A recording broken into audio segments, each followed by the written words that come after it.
Ladies and gentlemen, I want to welcome you to Absolution. This is the biggest stage of them all, and this is actually the finale of Season 1 of XWF. Now, Season 1 has lasted a whole year, maybe just over a year. It's been 30 episodes of XWF Shockwave, and in between that, we've had Aftershocks, we've had the hype shows for pay-per-view, and this will be the 7th pay-per-view of the season. You know, XWF achieved so much. I remember when we was doing the first episode, and now we're all the way here, and so much has happened, so much history already been made. And tonight's only going to add to that. Absolution. Cannot wait. I've been looking forward to it. It's been a long time coming. I know this show's taken a long time to get prepared, but finally we are here, and you can see the biggest capacity crowd we have ever had in an XWF event. There's a Dr. Karn shirt in the crowd there, a Lord shirt, a Matt King shirt, a Luke Loin shirt, Nightmare Damage Junction shirt, a Vasquez Valgares shirt. I love it. You know, we've got a great lineup. The fans are here. They're ready. They're ready for the action. And I'm ready for it too. So in a second we're going to take a little look at the lineup. You know, I can't believe how far the XWF has come. And as you can see now, we're just getting a little eyes on the custom-built XWF ring and arena as well, which has been specifically built for this pay-per-view event. You know, this is really the granddaddy of them all.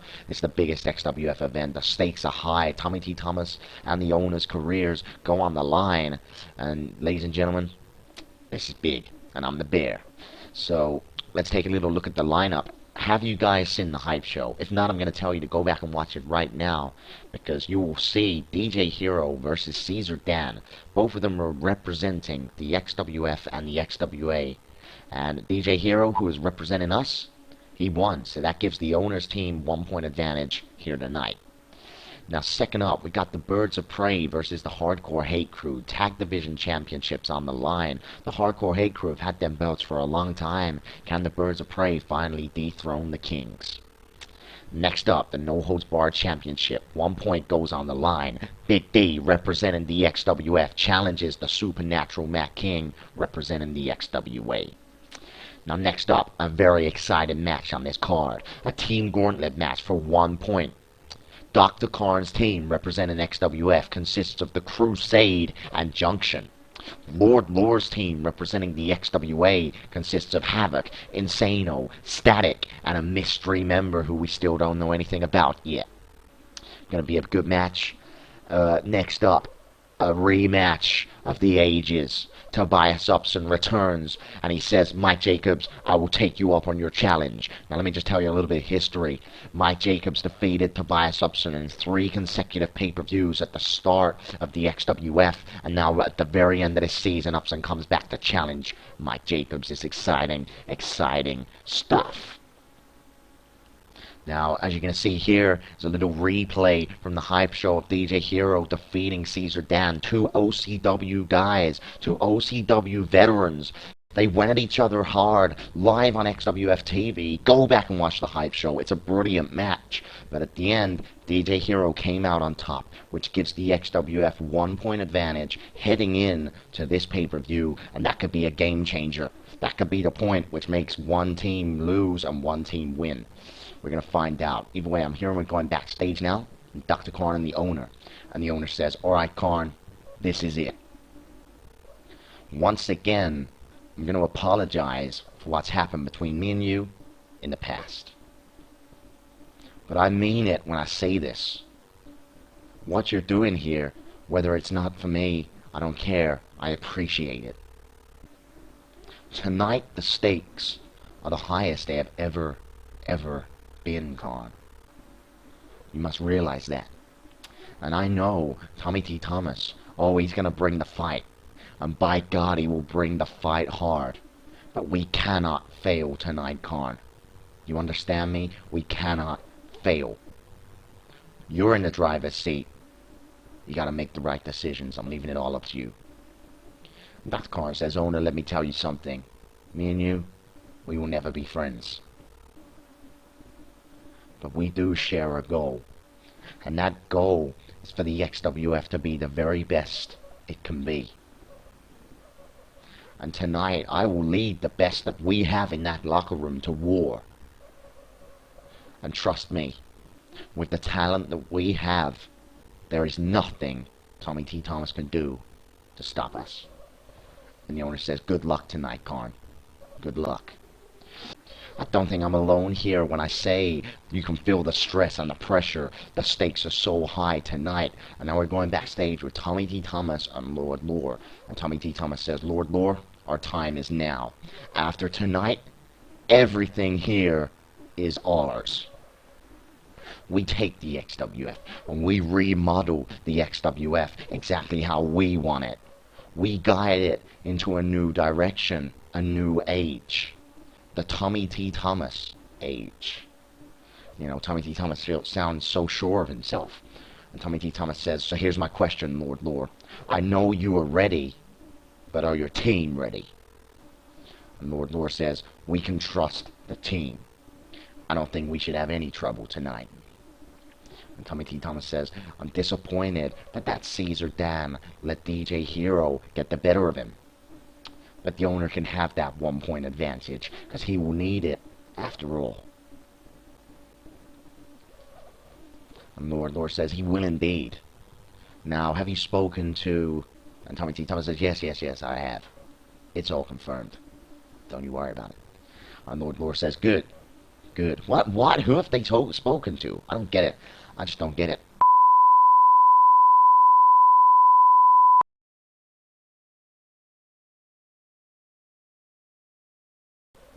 Hello, ladies and gentlemen, we're back online. I don't know what happened there. We lost connection to the live stream. Sorry about that, guys. We're back anyway, so you know, hopefully this patch it up. But we're moving on to the first match now. Either way, the Tag Division Championships go on the line. And here come the Birds of Prey, the challengers. You know, the first ever Tag Division champions here in the XWF. There's no doubt about the caliber of this team. The Birds of Prey are one of the greatest teams in the XWF, and I would go as far as saying they're one of the greatest teams in the whole of the world of Eastern Wrestling Core Division. We got a live backstage cam now during the Birds of Prey's entrance. Somebody's arrived here. Who is it? It's A-Bomb. A-Bomb's arrived. He's getting out of the limo. I don't know why he's not booked tonight. Hopefully he's just coming to give his support to Team XWF. So fair play to A-Bomb. Back to the match. The Birds of Prey celebrating to the fans. You know, the fans are really behind them.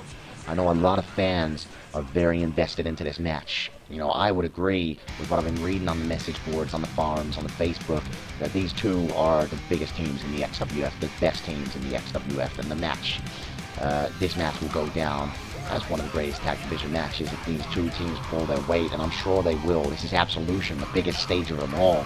The Hardcore Hate Crew, here they come with their championship belts. You know, these guys have had these belts for a long time. I'm talking, I don't know exactly how long, but they beat the CWO, consistent at the time of Nightmare and Havoc, who was standing in for damage in the match. And the Hardcore Hate Crew beat the CWO, won the Tag Division Championships, and they've had them ever since. They've beat competition that have tried to take them belts off them. They've beat the Poker Kings, they beat the Bronx Bunny, they beat T-Unit. You know, they've done very well for themselves, there's no doubt about it. Can they keep the streak going? We're going to find out. Referee's ringing the bell. Legal men, Malice and Hork. And Malice going for attack of the kicks, but massive clothesline block there from Hork, who grabs Malice from behind, but Malice slips around using a side headlock on Hork, and now Hork turns it into a waist lock of his own. Hork goes for a punch, Malice ducks under. This is two teams that know each other so well. Great chemistry. Hork using a side headlock on Malice, goes to elbow him, but Malice uses a knee strike to the stomach. Malice Irish whip, brings Hork in, but Hork, with a belly-to-belly suplex reversal. These two men just taking the fight to each other. Great way to start Absolution. I love a tag team match to get the crowd warmed up. Hork throws Malice into the corner, goes for a clothesline. Malice moves out the way. Look at this, crucifixion pin. It's a cover, that's one. That's two. No, just a kick out just before the two by Hork. What a disappointment that would have been if Malice could have got the crucifix pin this early on, but you've always got to try it. You never know. Going for a European uppercut, Hork spins Malice around and punches him in the face and then tears him down to the ground with a vicious clothesline, and another one just driving Malice to the mat. These sort of clotheslines from Hork are what is going to really wear you down as this match goes on. And now an armbar, twist style maneuver, and look at this, arm hook suplex there from Hork, crushing Malice down with great power. Hork taking control now of this match, uses an Irish whip, bounces Malice off the ropes. Look at this! Back body drop over the top of Hork's head, throwing Malice so high into the sky. Such power from Hork. And now Hork bouncing Malice off the ropes. What's he got in mind this time? Another back body drop. These are the sort of moves you want to do, which are really going to ruin your opponents as time goes on through this match. And now Hork bouncing Malice off the ropes yet again. Goes for a tilt-a-whirl, but Hork spins it around into an arm drag. A beautiful move. Beautiful reversal.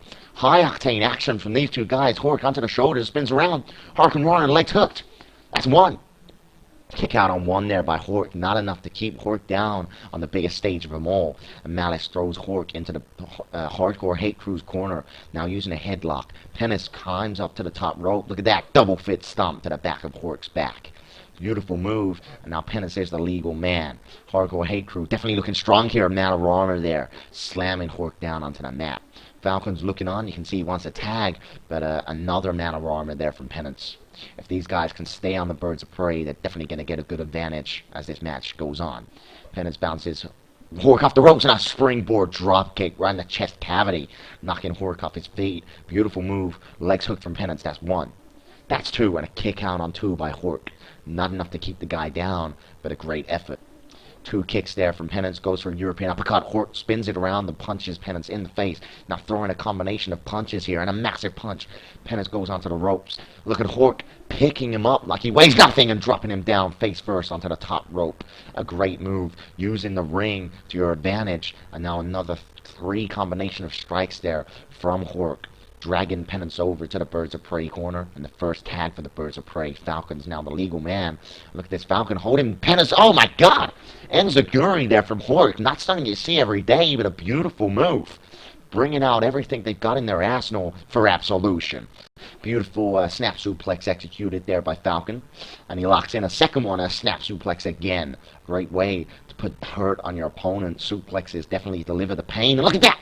Hurricanrana beautifully executed as he throws Penance across the ring, getting the leg hook. One, two, and a kick out on two there by Penance.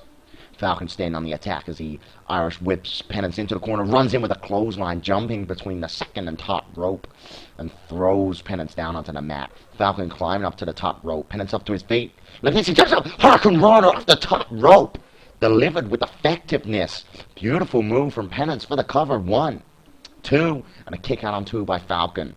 You know, these guys are bringing out all the stops here tonight. And Penance with a snap suplex of his own, smashing Falcon down onto the mat. Could that be the move that turns the tides back in the Hardcore Hate Crew's favor? Penance now moving over to the ropes, goes for a springboard body press, and Falcon rolls out the way, cutting short the momentum the Penance had just managed to build up. Falcon picks Penance up, kick to the stomach, goes for an Irish whip. Penance turns it into a whip of his own. Falcon breaks the hold. Jawbreaker signature move there from Falcon, sending Penance falling to the mat, and now Falcon is torning Penance up for a Talon Claw. This could be over. Wait a minute. Hork's in the ring. Shoulder blocks Malice off the apron. Talon Claw, wait!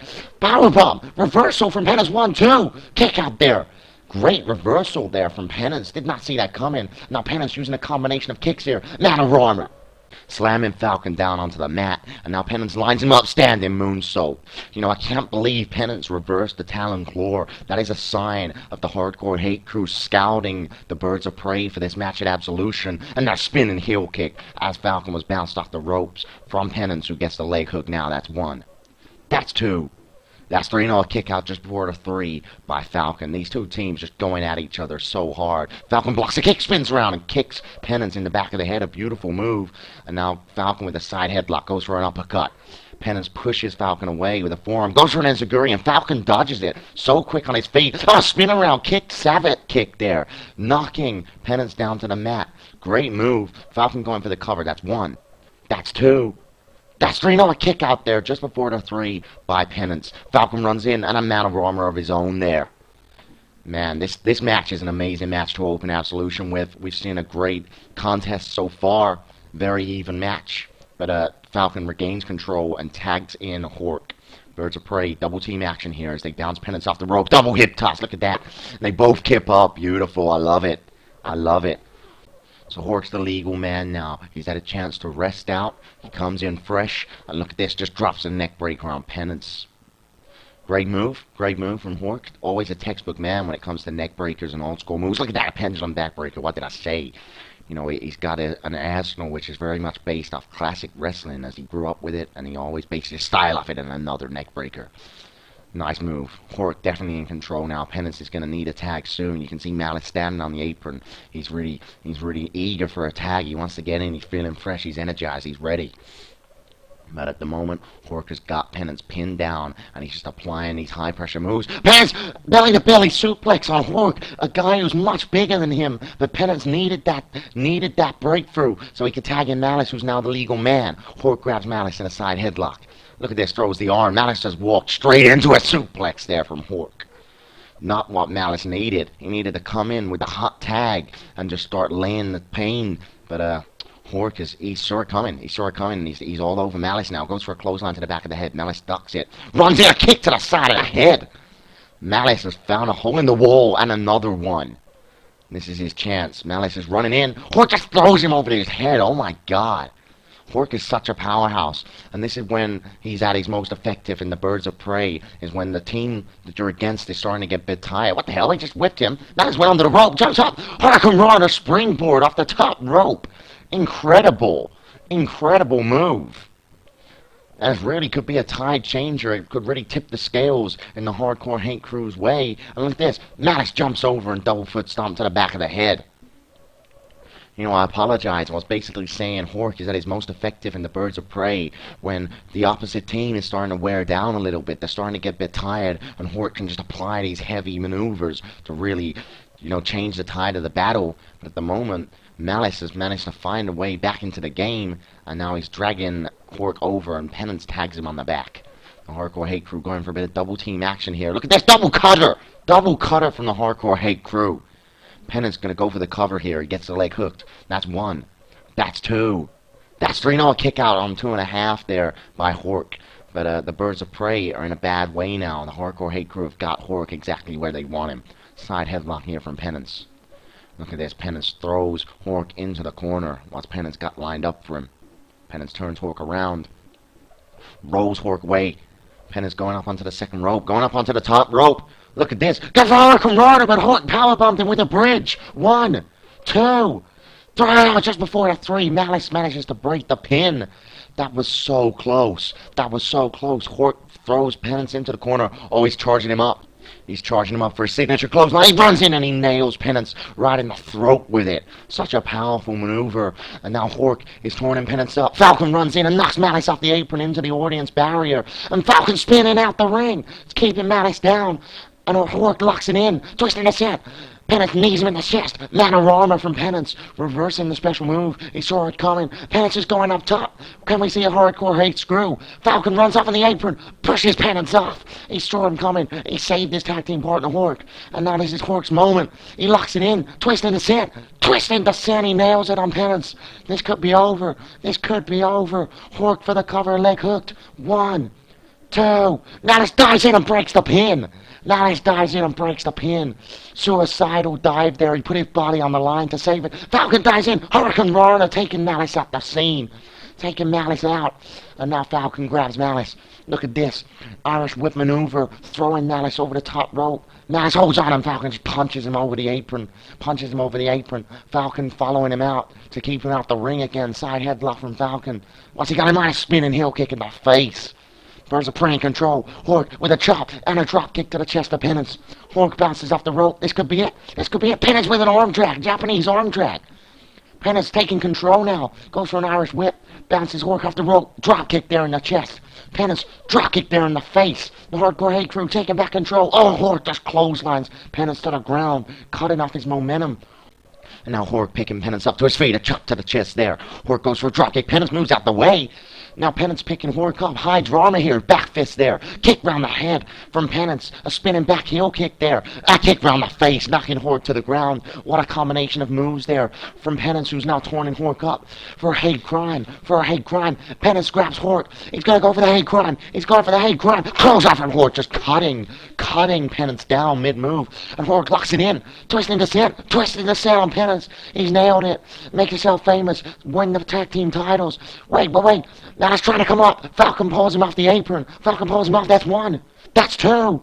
That's right, the Birds of Prey! New Tag Division Champions! New Tag Division Champions here at Absolution, ladies and gentlemen! The Birds of Prey have done it! Here's a replay. Penance goes for the hate crime. He lines it up and a Horde just cuts him down with a clothesline out of nowhere. Penance got up to his feet, straight into a twisted descent. Straight into a twisted descent. Horde goes for the cover. Falcon and Malice still brawling on the outside. Malice tries to get in. Falcon pulled his leg out. Horde got the cover for the 3 count. The Birds of Prey become the Tag Division Champions here at Absolution. The fans are going crazy. You know, you can't say both these teams didn't put it all on the line here at Absolution. In my opinion, one of the best, if not the best, Tag Division matches we've ever seen in the XWF. And what a way to end Season 1, you know. This is Absolution, the last pay-per-view, the last episode, whatever you want to say, the last of Season 1.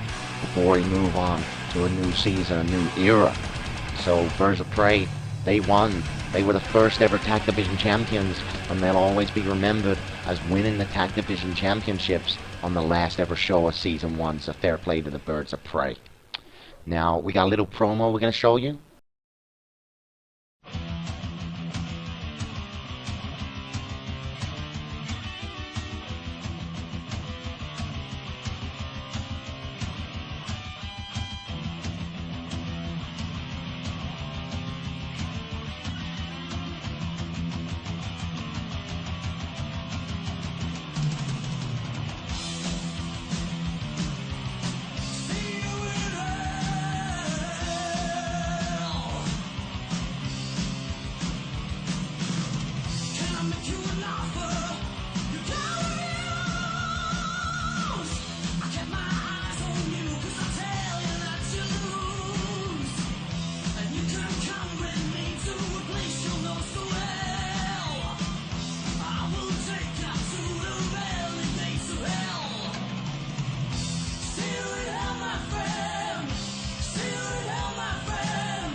Great package there about Mike Jacobs, but now we got Dr. Karn approaching Big D backstage, and Karn says, Big D, and Big D says, what's up, Karn? And Dr. Karn says, listen to me, Big D. You have a lot to prove tonight. It's true, I agree, Big D does have a lot to prove. And Dr. Karn says, there's high stakes, the no-holds-barred championship, 1 point for the XWF. Let's be fair, Big D. Your career hasn't been that great lately. Sure, you won the Hardcore Gauntlet last week, but your recent record here in the XWF, it isn't great. You know that, I know that. You have your critics on the internet calling you Big J, Big Jobber. People aren't taking you seriously like they used to. So what do I need? I need the old Big D. I need the unstoppable force Big D, the powerhouse Big D, the machine Big D. I need the Big D that tears people limb from limb, the Big D that never stops. I need the Big D that delivers all the pain in the world, and then some more pain. And Big D says, Karn, you listen to me. I know what needs to be done. And tonight, I'm gonna go out there, and I'm gonna crush that crayon-headed prick, Nat King.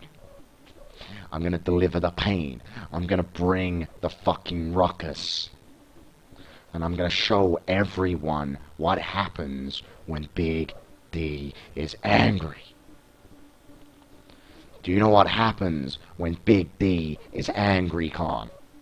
And Khan says, what happens when Big D is angry? And Big D says, Big D looks in the eyes of his opponent, and he tells him from the very bottom of his heart, Big D is gonna fuck you up. I'm leaving the No Holds Barred champion tonight, and XWF will leave with another point after my match. And Dr. Khan says, do it, Big D. Do it. Wow, Big D sounds angry. Could this be his time to finally get his career back on track? We got another promo. Check this out.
Oh, the entrance of fear here. Big D.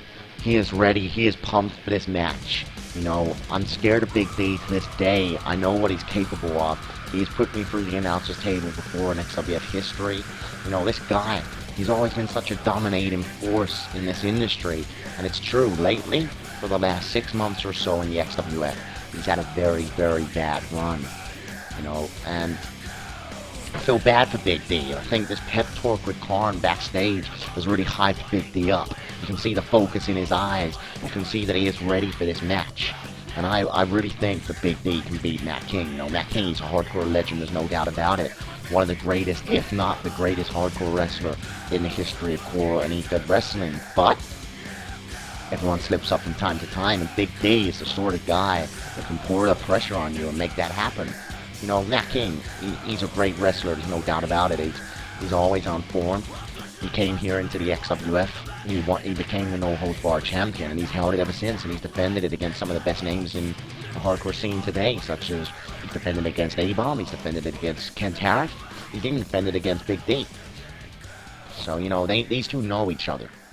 But this rematch at Absolution, grandest stage of them all, can Big D make it happen? And there's Matt King, the supernatural. His graphic came up on screen, and now Matt King is coming out onto the Absolution stage, holding that No Holds Barred championship.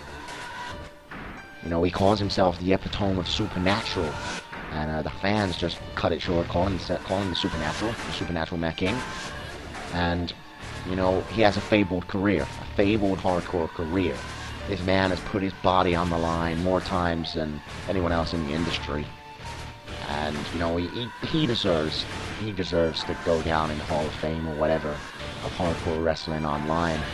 You know, he's had some of the greatest hardcore matches the industry's ever known. He's always been a part of it. He's always been a key element in the matches. But tonight, you know, Matt King's held that belt for a long time. Could this be Big T's chance to take Matt King out and become the No Holds Barred champion? You know, Big D has never held a belt in the XWF. So we know that he's hungry for blood, and Dr. Khan has talked to him before the match. He's pumped him up. He said, I want the old Big D. I want the Big D that destroys people, that tears people limb from limb. Well, this is No Holds Barred rules, so Big D's got the opportunity to do what it takes to win this match. These two guys eyeing each other up. The referee rings the bell. They move in. Big D with a clothesline. Oh my God, heavy force, and another one. This is a Big D that is angry. Goes for a punch, but Matt King blocks it, and now Matt King punching back with a combination. Big D punches, Matt King blocks his punch. Big D, a kick in the face. Oh my God. A big boot. Laying Matt King to the ground. The Big D punches Matt King onto the ropes. Matt King throws Big D over. Big D holds on, skin in the cow. Matt King just punches Big D off the apron. Big D flew onto the audience barrier. Matt King's lining up. He bounces off the rope. Look at this. Supernatural. Springboard corkscrew off the top rope. Planting Big D into the ground. Absolutely vicious. The man with no fear. Elbow to the back of the head there from Matt King. And another elbow to the back of the head. He's got to wear Big D down with a moon kick there. Crescent moon kick. Knocking Big D to the ground. And Matt King's walking over here. What's he doing? What's he doing? What's... He's got a freaking chair from the floor there. Got a chair from the floor. Big D runs it. Oh my God. Oh my God. A bicycle kick. Pinning that chair right into the face. And Big D just cracks Matt King over the head with a freaking chair. Matt King gets up. No-sells the chair shot. And another one. He no-sells that one. And takes a third shot. But Matt King does not no-sell that shot because Big D hit him with the force of a freaking bus. My God. And now Big D rolling Matt King into the ring. Head over the apron. No. Big D. Big Bird. Oh my God. Matt King's head went into the ring post from guillotine position over the apron. Big D goes for the cover. That's one. That's two. That's not a kick out on 2.5 there by Matt King. It's not enough. Big D staying on the attack. You know, this is the Big D. We need a headbutt to Matt King. Knocking him to the ground. Big D staying on the attack, giving Matt King no space to breathe, no space to recover, and another headbutt shot there from Big D. Look at the strength in Big D, picking Matt King up. Fallaway slam from Big D, throwing Matt King freaking 3/4 of the length of the ring. Big D for the cover. That's one. That's two. And a kick out there by Matt King. It's just not enough to keep him down. Big D uppercuts Matt King. A vicious force, man. Absolutely powerful. And another one. These shots. Just punching Matt King around like he's a freaking rag doll. And now Big D's going outside the ring. We know where he's going. He's going to find something that he can use to just tear Matt King down. What's he got? He's got a freaking trash can. My life. And he throws it in. Big D pulling no stops here. Matt King, springboard, just punches Big D. Clothesline. Knocking Big D down, and now Matt King has got that trash can, and he just bashes Big D. Big D still standing, and another one, and a third one on the back of the head as Big D went down, and then Matt King just threw it onto the back of his head, and now Matt King jumps up. Look at that. Head scissor takedown there from Matt King. This is when he's at his best, when he's just pulling out all his attacks. He punches Big D into the corner, a punch to the top of the head. Matt King lining him up, turns around with a trash can, hits Big D, and Big D falls out the ring. What a forceful move there. Matt King just smashed him as hard as he could. Matt King springboard drop kick into Big D. Planting him down onto the outside there. Matt King going for the cover. Referee slides out the ring. That's one. That's two. And a kick out on two by Big D. It's not enough to keep him down. Matt King staying on the attack. Combination of punches here. Just punching Big D in the face and then one in the chest. Throws Big D into the audience barrier. Matt King goes to grab Big D. Big D slips under, turns him around. Oh my God, what's Big D doing? No, not a powerbomb into the audience barrier. Big D, think about it. Oh, Hurricane Run reversal there from Matt King. You know, I think he could have killed Matt King if he'd have done that. This match would have been over. Think about it. Matt King throws Big D into the ring post there. Smashes Big D's head against it. Rolls him under the bottom rope into the ring. And now Matt King going under the ring to find something he can use against Big D this time. And what's he got? He's got a kendo stick. Big D gets up to his feet, turns around, and Matt King slaps him right in the chest with it. Right in the stomach. Then across the back. Look at that, and across the back again. Vicious moves. Matt King picking Big D up to his feet. Matt King's got the kendo stick again. Look at this, wrapping it around Big D's neck. Russian leg sweep modified with the kendo stick, showing how resourceful Matt King can be with a weapon. Leg hooked. That's one. That's two. And the kick out on two by Big D. Not enough to keep him down. Oh, Big D got up and straight into an enziguri for Matt King. And Matt King again getting the leg hooked. That's one. That's two. That's three. No, a 2.5 and Big D kicks out. Great resiliency from Big D. Matt King throws Big D into the corner, throwing a fist into the face. Once Matt King got lined up, and another one. Goes in, punches Big D again. Big D falls down into a sitting position. Matt King stepping up. Look at that drop kick from Matt King. Right in the chest cavity of Big D. Matt King turning Big D up for Serenity. If he nails this, it could be over. Matt King, Serenity, Big D throws him down. Reverses the move. Sorry, coming. He throws Matt King's arm over. Big D, chokeslam all the way to hell. Oh my God, megatons of force. The leg's hooked. That's one. That's two. That's right, no! No, Matt King gets a shoulder up, nearly seconds away. We nearly had a new no-holds-barred champion. We nearly had another point for the XWF. Big D's just got to stay on the attack as he slams these knees into the stomach of Matt King, and Big D with a clothesline, knocking Matt King clean off his feet. And look at this now, Big D holding him by the hair, just hammering down fists in the side of his head as he slams Matt King down. Look at Big D standing on the chest. All the way to Big D, just crushing down your chest. Like Matt King out of nowhere just kicked Big D in the stomach, bounces Big D off the rope. Matt King drop kick in the chest, knocking Big D off his feet. Big D gets back up and takes a drop kick in the chest again. Big D goes for a clothesline. Matt King turns him inside out. Neck breaker from Matt King, somehow finding the momentum to turn this one back in his favor. And Matt King, look at this floating DDT there, dropping Big D on his freaking head. Vicious move, Matt King, springboard body splash there, landing on Big D. Matt King working over, getting the leg hook. That's one. That's two. And Big D kicks out on 2.5. It's not enough to keep Big D down. Matt King again taking control of this match as he throws Big D into the corner. And now Matt King has got a kendo stick as he's walking over to Big D. Look at this, smacks Big D right in between the eyes. Big D just crumbles to the mat. And you can see he's actually split open. Big D started raining blood onto the mat. He gets up to his feet and again Matt King to the side of the face with a kendo stick. And now just whipping Big D across the lower back. Matt King just throws it down. He knows what he's got to do. Use these weapons to his advantage. That's one. That's two, and a kick out on two there by Big D, not enough to keep him down. Matt King just runs in, a moon kicks Big D as he tries to get up, and then drives a knee into the back of Big D's head. Matt King, you know, he's an innovator of violence. He's a master of these matchups, and he knows exactly what he's got to do, and that is stay on the attack and use everything that's in the ring to his advantage. And now Matt King turning Big D up to his feet. Big D is stunned. Matt King from the top rope, double axe handle right in the skull of Big D. And now Matt King turning him up again for a Serenity. If he nails this, it could be over. Oh wait, Big D just runs in, throws Matt King into the corner. Big D with a body splash. Big D countering the Serenity, using it to his advantage as he throws Matt King face first onto the turnbuckle. Big D bouncing off the ropes.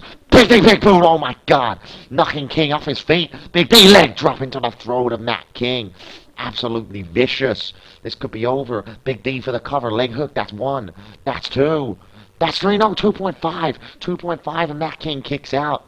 Big D's got a taste of his own blood now, and this is what he needed to give him the wake-up call to bring this match back to the XWF. An uppercut there, knocking Matt King off his feet. And Big D trash cans the face of Matt King, King into the ropes, and a second shot, and a third shot. Matt King collapses to the ground. Now Big D's throwing the trash can on the grounded Matt King. Big D now lifting Matt King up. Oh, he's locked it in again. Choke slam, Big D. Complete shot from Matt King. Innovation! I've never seen a reversal like that. Never seen a reversal. Matt King picks Big D up, but Big D staying on the attack with a clothesline and another one, recovering so quick as he throws Matt King into the corner, runs in. Matt King moves out the way. Big D went flying into the turnbuckle, and now Matt King moving Big D onto the top rope. What has he got in mind? What is Matt King going to go for, a superplex here? What is it? He's going to the top rope. Matt King Serenity from the top rope. Oh my God. He hits Serenity from the frickin' top rope on Big D. The leg's hooked. That's one. That's two. That's three. It's over. I don't believe it. I'm ready for an Absolution was Big D's moment. I thought this was his time. But Matt King retains with a Serenity off the top rope on Big D. You know, look at that again. I just can't get over that move. All the way to Big D just comes crashing down. In Matt King's signature maneuver. Look at that thing. Oh my God, man. I'm gutted for Big D. I am gutted for Big D. Matt King retains the no-holds-barred championship here tonight at Absolution. And in the process, he wins 1 point for the XWA. Not happy about that at all. That makes it even Stevens in the XWA versus the XWF camp.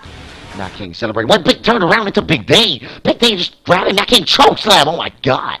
Big D obviously not happy about this situation. And Big D says down and out. What the hell? Matt King trying to get up to his feet. Big D smashes him around the head with the no-holds-barred championship. Oh my God. My God, and now Big D going for the cover. It's all legal. That's one. That's two. That's three. Big D's a no-holds-barred champion. You know, it doesn't change the result. XWA keep the point. But ladies and gentlemen, we've got a new no-holds-barred champion. I did not see that coming. We got a replay. You know, Matt King legally won the match. But as you know, there's a no one is safe rule with the no-holds-barred championship. He was celebrating. He had his back turned to Big D, who was still angry at his loss. Turned around straight into a chokeslam. Big D just grabs him, hoists him up, slams him down with all the force in the world. And then Big D just points his thumbs down, bleeding. He's not happy about it. He picks up the no-holds-barred championship, smacks Matt King right in the side of the freaking skull with it. King just collapses to the ground, not expecting it at all. There's a referee present. That's one. That's two. And that's three. We got a new no-holds-barred champion. At Absolution, you can see Big D just leaving with the belt. You know, tonight might not have been his match. It might not have been his point for the XWF, but he leaves a champion still. You know, if any constellation. But you can see the scoreboard now. The owner and Tommy T. Thomas, 1 point each. XWF, 1 point. XWA, 1 point. You know, it's even Stevens. Who's going to get the next point? We're going to find out. We're backstage now with Tommy T. Thomas and Lord Lore. Tommy T. Thomas says, Matt King, done it. Lord Lore, I always knew we could rely on him. You know, dropping the belt after his match is an inconvenience, but that's one that we can overlook for now. We don't have to worry about it. We got the point. That's the most important thing, and that puts us on even scores with the XWF. Now, next up is the gauntlet match. And we need this point, Lord Lore. We need this point. I can't stress how much we need it. Is your team ready? Is their order of participation in the match organized? And Lord Lore says, Tommy T. Thomas, don't worry. It's all under control. The point for this match is already ours. Lord Lore, very cocky, very certain. Now backstage with Johnny Kamikaze and Junction. And Kamikaze says, Junction, bro. I just wanted a quick chat before the gauntlet match begins. And Junction says, sure, man. Fire away. What's up? And Johnny Kamikaze says, this isn't going to be an easy match. You know that, I know that. But are you ready for it? And Junction says, I am ready as I'll ever be, Kamikaze. And Kamikaze says, good. Now, Karn's put me in charge of our team's order tonight. Karn's given Johnny Kamikaze, you know he's always going to trust Kamikaze. And Kamikaze says, I've decided you're starting the gauntlet, Junction. And Junction says, sure, no problem with that, man. I'm happy to start the gauntlet. And Kamikaze says, you just listen to me, man. You go out there, you cause as much destruction as you can. And when you drop, me, Titus, and Tsunami, we will finish what's left. And Junction says, I'm ready. I'm ready. And Johnny Kamikaze says, go make it happen. Click, click, boom. You know, Johnny Kamikaze is so cheesy, but you gotta freaking love the guy. You gotta love him. Well, wait a minute. Backstage, A-Bomb's just pushed Karn. And Karn says, what's your problem, A-Bomb? You know, what the hell was that about? What did he push him for? Unnecessary.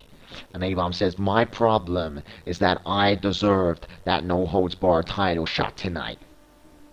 How did he? And A-Bomb says, you saw me last show. I was destroying people in that gauntlet match. I'm a destructive force, and I'm not even on the card. Had you put me in that match against Matt King tonight, maybe it would have been a different result. So you know what? There's still a chance. I say you take Junction out of that gauntlet match tonight, and you add me in there instead. A-Bomb wants Junction taking out the match so he can go in it. And Dr. Karn says, Big D won that match on episode 30, fair and square, A-Bomb. And I know I'm not going to deny that you're a powerhouse. But my mind is already made for tonight, and there's no decisions being changed now. And A-Bomb says, you're making a mistake, Karn. A big mistake. And A-Bomb leaves. You know, what was that about? I think he's just a bit of a sore loser because he's not on the card tonight.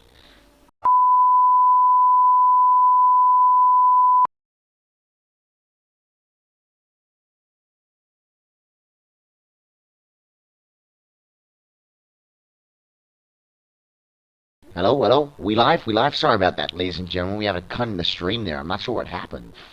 Sorry about that. And we're kicking straight into this gauntlet match now. My man Junction making his way down to the ring. This guy is opening the gauntlet match representing Team XWF. His teammates are the Crusade. That's Tsunami, Johnny Kamikaze, and Titus Valentine. Now let me tell you, this group of four, I say we got a great chance of winning this point tonight. We got a bit of everything. We got Tsunami. He's the man. He's the powerhouse. He's the man that's going to pick you up and throw you into the sky, and you're just going to die. I didn't really know what I was going to say there, but that's what Tsunami does to you. Then there's Titus Valentine. He's your technical man. He's your MMA guy, your striker. He's the man who's going to hit you with backdrops. He's the man who's going to hit you with the Northern Lights suplex called the Heartbreaker. You got Johnny Kamikaze, the man that's going to punch your freaking face off and maybe do a little dance at the same time. You got my man Junction, the up-and-comer, the rookie. Junction, he's come so far since he started here in the XWF, and I've got high hopes for him here tonight at Absolution. And who's he going to be going against? Opening the XWA's team, it's Insano. Insano is opening Team XWA here tonight at Absolution. A very, very strange individual is Insano. He's a very strange person, a very strange man. I've got no idea what is going through this guy's head 99% of the time. Look how he moves. Look at what he does. He's so strange. But the thing you've got to watch out with Insano is because he's so crazy, so loony, so off the chain, so off the hook. This guy brings that to the ring. He brings that to his style. You never know what he's going to do. You never know what he's going to hit you with or what he's going to attempt. And that makes him a very volatile person to be wrestling in the ring. He's got a fabled history. Obviously started out in the XWA 2007. Prior to that, he was making a name for himself on the indie circuit. But it was really his career picked off and kicked off when he started in the XWA. He brought this strange persona to the ring where he's a very mad man, and just no one knows what's going through this guy's head, what state of mind he's in at any one moment. And if you just look at how he moves around, as I said before, this guy is just weird, he's just strange. But that's how he rolls, and you can't deny that he gets the job done in the ring. The question is, which of these two men is going to go down first in this gauntlet match? Now come on, Junction, my son, I want to see you pull your weight. I want to see you do something special here tonight. So Junction and Insano start the gauntlet. When one person gets pinned, whoever it was, just say for instance it was Junction, he would leave the ring and anyone from his team would then replace him.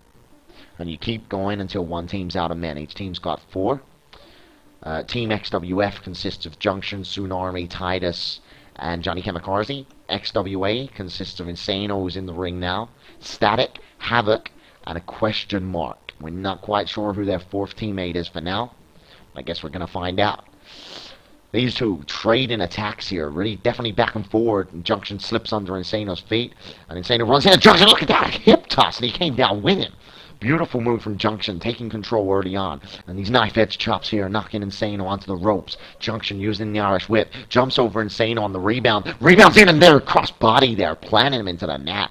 Beautiful move from Junction, pulling out all the stops, locking the arm over, snap suplex there, textbook move, but Junction using it to his advantage. Insano stunned, not quite sure what hit him. Junction picks him up in a backdrop style move and then drops down with an elbow, almost side effect style. I'm liking it from Junction, really using his moveset to his advantage. Insano reverses the Irish whip, runs in and drop kicks Junction in the door, runs in and again hits him in the chest cavity while he was seated in the corner. 2 moves you don't want to let Insano do on you. Drop kicks and elbow drops. He uses them like no one's business. What did I say? Look at this. Dropping an elbow on the chest there of Junction. Don't let Insano do it. Springboard. There you go with a seated senton. Driving Junction to the mat. Legs hooked. That's 1. That's 2. And a kick out on 2 there by Junction. Not enough to keep him down, but Insano in control there with a drop kick, knocking Junction clean off his feet. And Insano runs in with a bulldog. He's so fast. He's so agile. Insano going up onto the top rope. Wait, Junction goes to grab him, and Insano punches him, knocks him away. Insano dragon heel kick, knocking Junction off his feet. Both men down from the force, and Insano kips up. Incredible agility there from Insano. Forearm smash on Junction. Kips up again. Insano is pumped up. Manhattan dropped there. And now Junction, wait. Arm breaker from Junction, stopping the momentum. Somehow Junction managed to find his way back in here. He puts Insano up. Collateral Junction. He's nailed it. And now he is turning Insano up. Hit him with it. Hit him with the backfire, and this is over. Oh, and Insano with a forearm smash. He saw it coming. Kips up again. The momentum in Insano is incredible. Manhattan drop. Insano turns Junction around. Scoop slam, driving him into the mat. This is not looking good for Junction. You know, these two throwing moves back and forward at each other. But Insano's coming out on top here. Throws Junction into the corner. Turns him around. Oh, no. He punches Junction down. He's going to go for the Insano elbow. The insane elbow. He's turning it up. He's running in. Junction's up and he kicks him. Fork in the road from Junction. Yes. Turning him up. Hit him with the backfire. And this is over. Hit him with the backfire and eliminate him from Team XWA. Junction throws him up. Backfire. Face first into the mat goes Insano. He went for the insane elbow. Junction blocked it off with fork in the road. The legs hook. That's 1. That's 2. That's 3. Insano's eliminated. Junction makes the first elimination here tonight in the gauntlet match at Absolution, but Static straight on his way down to the ring. He gets in, and Static grabs Junction in a side headlock with an elbow to the back of the head there. Another side headlock. Elbow to the back of the head again. Junction, you know, he's worn out. He's just had a hard-fought match with Insano. And despite coming out on top, Static is a clean, fresh man who's been watching out the back, hyped to get down in the ring. And now Static is just running circles all around Junction. Junction's not even been able to fight back. And there we go, a knee. Knife-edge chop. Junction fighting back. But a knife-edge chop there from Static, knocking Junction down. Look at Static. He's so cocky. A kick to the back, laying the arm out, a stomp on the elbow. Static loves to come down to an opponent who's already at a match, and Static is fresh. And look at this, Static laying Junction across the middle rope, turning him, all cocky. Static bounces off the rope, runs in Junction with a left arm clothesline. He did not see that coming. Junction spinning around the elbow there, knocking Static off his feet. Do not underestimate this kid. Static underestimated him. Look what he done. Junction fighting back, but Static blocks the punch and throws one of his own, runs in with a forearm smash, knocking Junction off his feet, and another one right in between the eyes of Junction, almost concussive, right in the temple. And now Static turning the Junction inside out and dropping him down with that ravishing neck breaker, hitting his shoulder right onto the neck for extra damage. And now Junction just having his face kicked in by Static. You know, Static so cocky, and float over DDT, his signature maneuver. This is not looking good for Junction. Static's turning him up. If he hits the Static shock, it is over. If he hits it, it's over. Oh, Junction, a kick to the midsection, a spinning back fist. Junction locks him in. Sit down, neck breaker, back breaker combination there from Junction. I love it. Did not see that. Did not expect that. And neither did Static. And Junction's turning him up for a backfire. No way in hell. Static goes under the arm. Turns Junction around. No. Static's locked it in. Arms over. He throws Junction over. Static shot just cricking the neck of Junction. This is over. Static moves Junction away from the ropes. This is not good. Junction could be eliminated here. That's 1. That's 2. That's 3. Junction kicked out. The Static shock. I don't even think Static can believe it. I can't believe it. And Static just grabs Junction and slams his head on his knee. Vicious move. Static visibly angry that Junction was able to kick out of his special maneuver. So Static throws Junction into the corner, turns him around, moving him onto the top rope. This is not looking good. Static goes to punch him. Junction kicks him back. Junction his drop kick in the chest cavity, knocking Static off his feet. I love it. Static not sure where he is. Gets up, takes a kick to the stomach there from Junction. Irish whip, bounces him off throat. Chest drop kick there. Static gets up to his feet. Drop kick in the jaw there, knocking Static off his feet. Static runs in and clotheslines Junction. Turns the momentum into his own. Another clothesline. Static off the rope. Crescent moon kick in the face of Junction, knocking him off his feet. And now Static, look at this cocky little dance as he picks Junction up to his feet. A second time, float over DDT, his signature maneuver. Oh, this is not good for Junction. Static locks it in. Static shock, he throws Junction over. Second one, cracking the neck of Junction. Junction bounces over from the force of that move. Static dragging him away from the ropes. This is not good. That's 1. That's 2. That's 3. Junction's eliminated here in this gauntlet match. I'm Titus Valentine. our second teammate here in the gauntlet. Titus represents the XWF against Static now, and Titus just runs in a crescent moon kick there. Static tried to fight him. He tried to fight him, but Titus is a fresh man, and spin heel kick there, knocking Static off his feet. Come on, Titus Valentine. We got a Titus chant going in the crowd. The fans love it. Bit of Titus, a knee to the face there, knocking Static off his feet. Static dazed, confused. He doesn't know what's happening. Titus fresh, knee to the chest there, and another one. Static stunned. Titus runs in. Oh, it's a Guri kick there. Beautiful move. Titus on fire. The fans chanting for Titus. Static tried to kick him, and Titus threw him over his head. Fireman carry style. I love it. Look at this. Oh, Titus Valentine. These moves. Cobra clutch style Russian leg sweep. Look, he just slams him down. Textbook Titus Valentine move there. We haven't seen him in the ring since he got thrown off the stage by A-Bomb, and he comes in and he hasn't lost a step. Static trying to retaliate with punches, but Titus blocks every incoming move.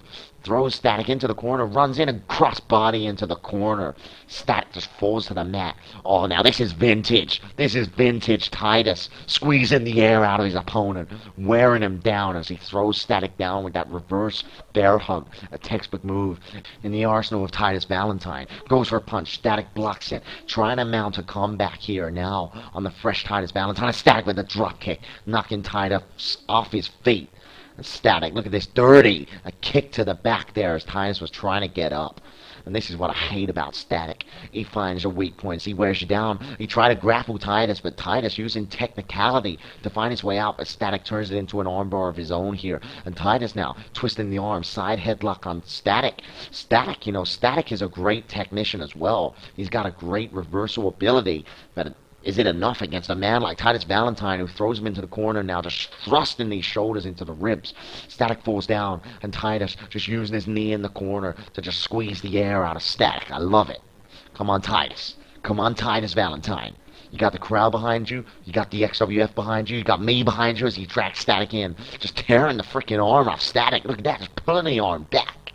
That's from his MMA background, ladies and gentlemen. That's from his MMA background. Softening up the limbs. Exactly what you got to do. It's a very good move.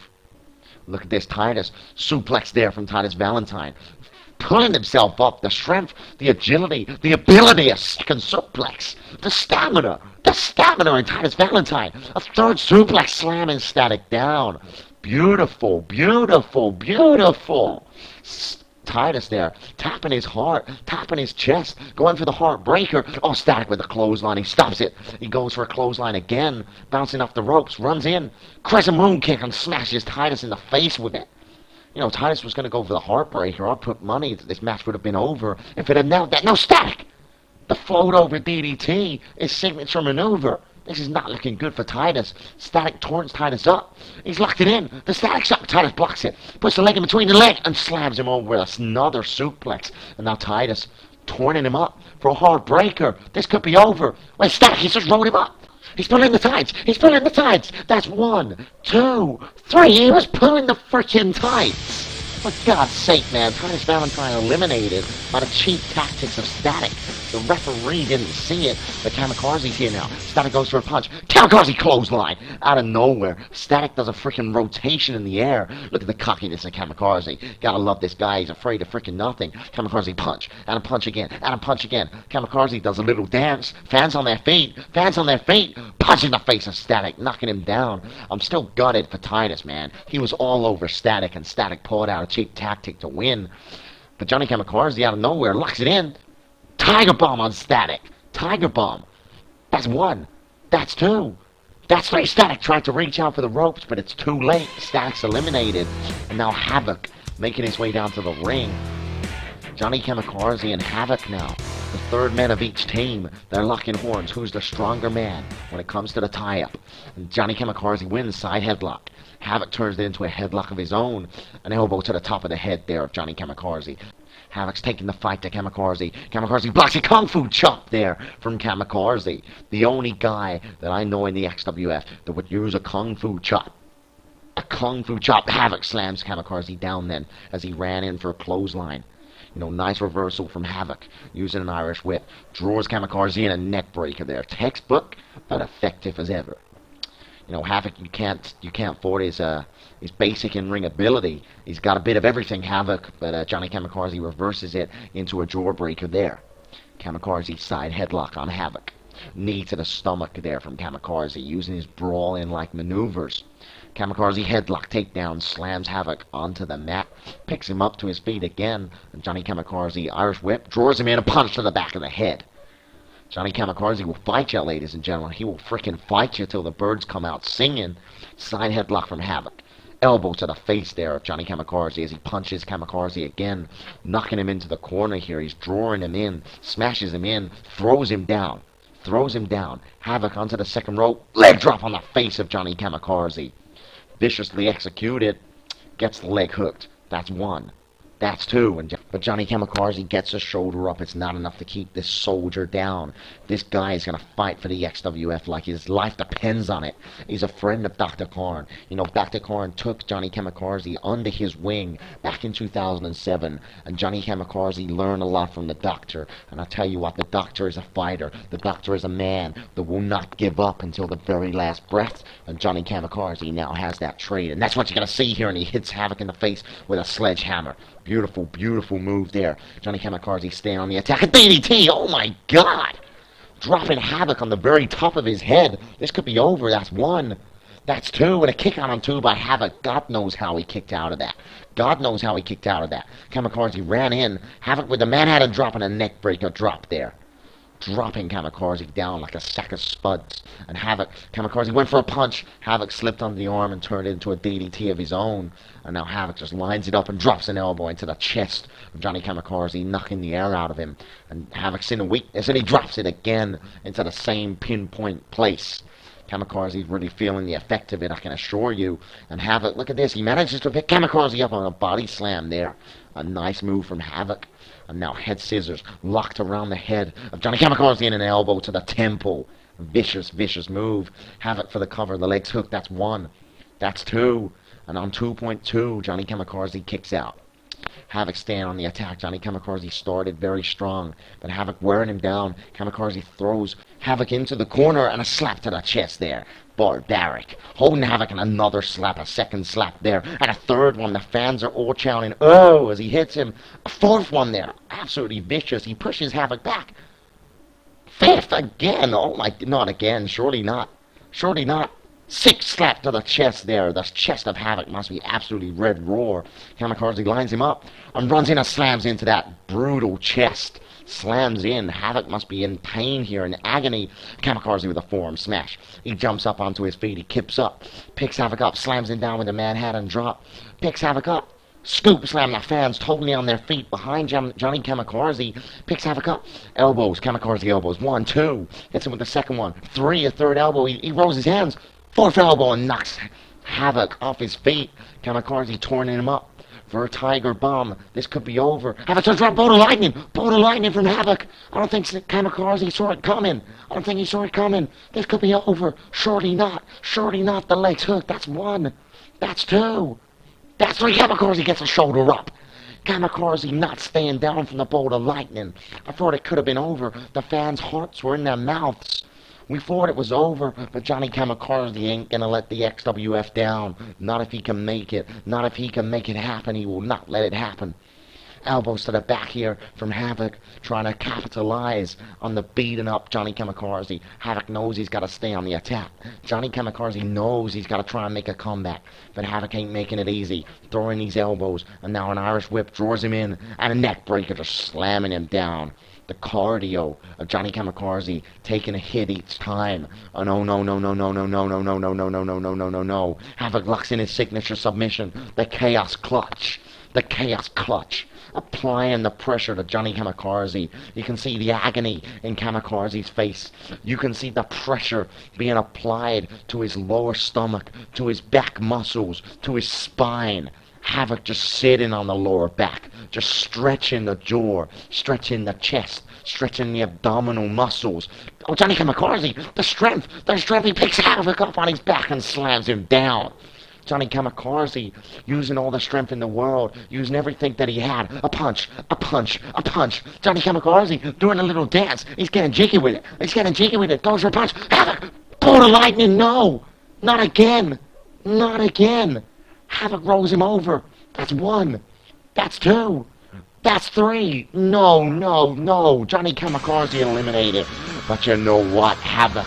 You're in trouble now, my friend. Because Tsunami is making his way down to the ring. He doesn't even run. He just walks. Because he knows. Like, look at Havoc's face. Oh, that is brilliant. Havoc's face, a face of fear. He tries to come over. He tries to grab Tsunami. What is Tsunami doing? Oh my god, suplexes him out the freaking ring.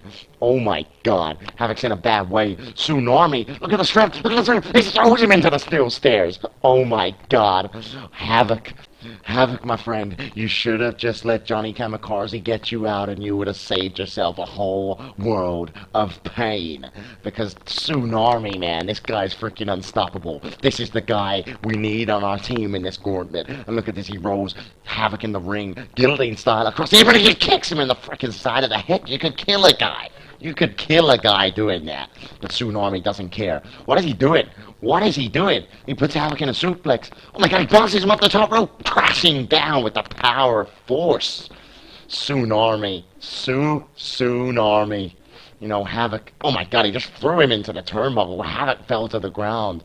Just the force of it. Look at this whip. Look at this Irish whip. He throws him, Havoc, into the corner. Stunned, winded on it. Oh, look at the strength in Tsunami. He puts him up onto his shoulder. That signature fireman carry slam. Just throws him down like a sack of potatoes. It's over. 1, 2, 3. Havoc kicked out. He's got a lot of balls for kicking out. He has got a lot of balls for kicking out because there's going to be a whole world of pain coming back to you. Havoc, a drop kick. He knocks Tsunami off the feet. He knocks the big man down with a drop kick to the chest. Havoc fighting back here. Havoc taking the fight. I mean, his face was a face of fear, but he is now trying his best to bring it to Tsunami, and Tsunami just picks him up and slams him down like a freaking rag doll. Now Tsunami mounting Havoc, holding him by the head, just driving fists into the face, just bludgeoning his skull. Tsunami is a machine, and I feel sorry for whoever the fourth member of Team XWA is, because whoever it is, it doesn't matter. Because we have Tsunami, the human wrecking ball. We have Tsunami, the inhuman human. We have Tsunami, the colossal. And look what he does. He lays Havoc across the top rope. He headbutts him, and he just kicks him in the back. Oh my god. Tsunami, the leg is hooked. That's 1. That's 2. It's over. That's 3. No, Havoc somehow kicks out. Somehow, I don't know where he's got the balls, and then Tsunami just kicks him in the chest and he goes down. Oh, Tsunami. You know, this guy should have freaking started our team. Havoc runs in with a neckbreaker drop and he takes Tsunami down. Every time you take a big guy down, you're doing damage to him because all that weight is going down by the power of gravity. Havoc grabs Tsunami. Tsunami throws him. Oh my god. Oh my freaking god. He threw him 9 feet in the air, I swear to god. 9 feet in the air. Havoc somehow recovers again with a clothesline. He runs in and again knocking the big man off his feet. He runs in. Tidal slam! Tidal slam! It's over. It is over. That's 1. That's 2. That's 3. Tsunami eliminates Havoc. Ladies and...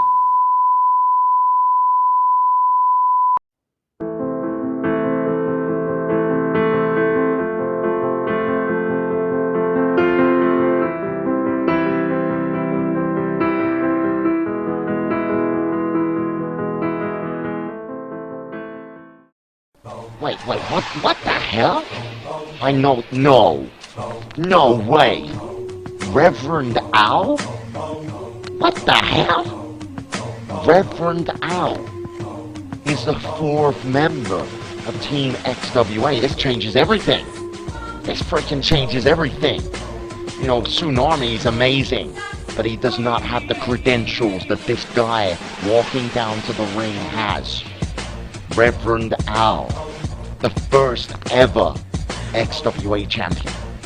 This guy has beaten so many challengers. This guy has beaten people of all sizes. This guy is one of the greatest in-ring artists, mat wrestlers, just grapplers, submission, everything. This guy is one of the greatest all-round wrestlers the history of this industry has ever seen. And for him to show up now at Absolution, that is a key change. That is a key player in this match. Reverend Al, my God, I'm surprised. You know, that I did not see that coming. I don't think anyone saw that coming. But ladies and gentlemen, Tsunami ain't scared of no one, and he's going to give it to him. So Reverend Al, you better be ready. Reverend Al, Tsunami, the last two men.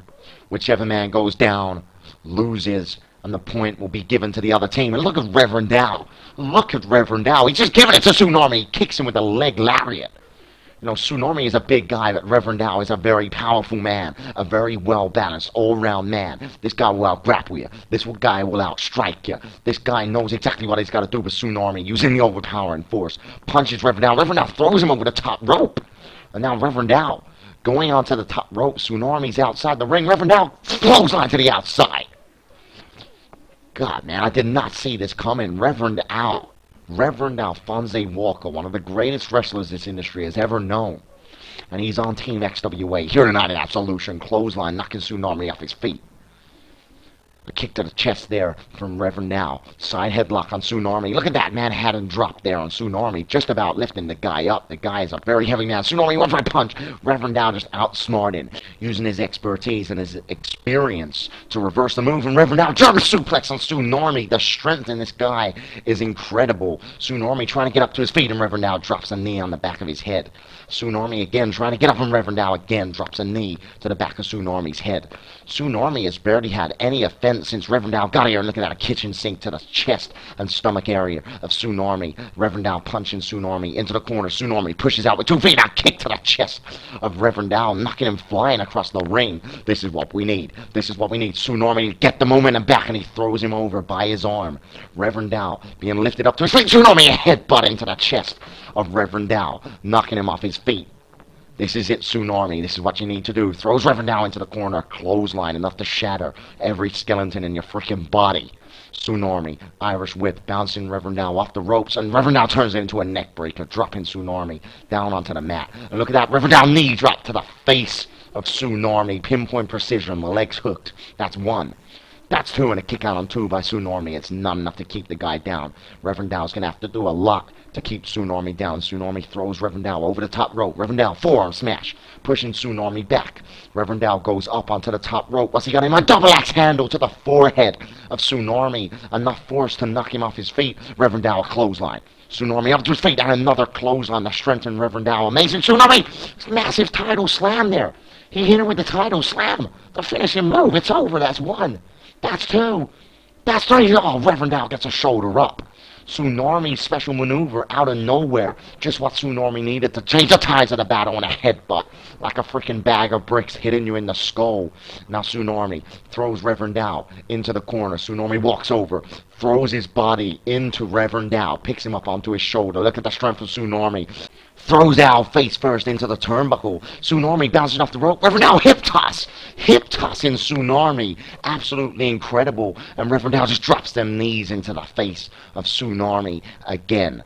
Close battle here from these two. Reverend Al kicks Tsunami down. Look at that DDT. Dropping Tsunami face first into the ground. Reverend Al gets the leg hook. That's 1. That's 2. And a kick out on 2.5 there by Tsunami. You know, this is a tight-knit battle. I'm on the edge of my seat. The fans are on their edge of the seat. We need Tsunami to win this. We need this point. It's deadlock at the moment. Snap suplex there from Reverend Al.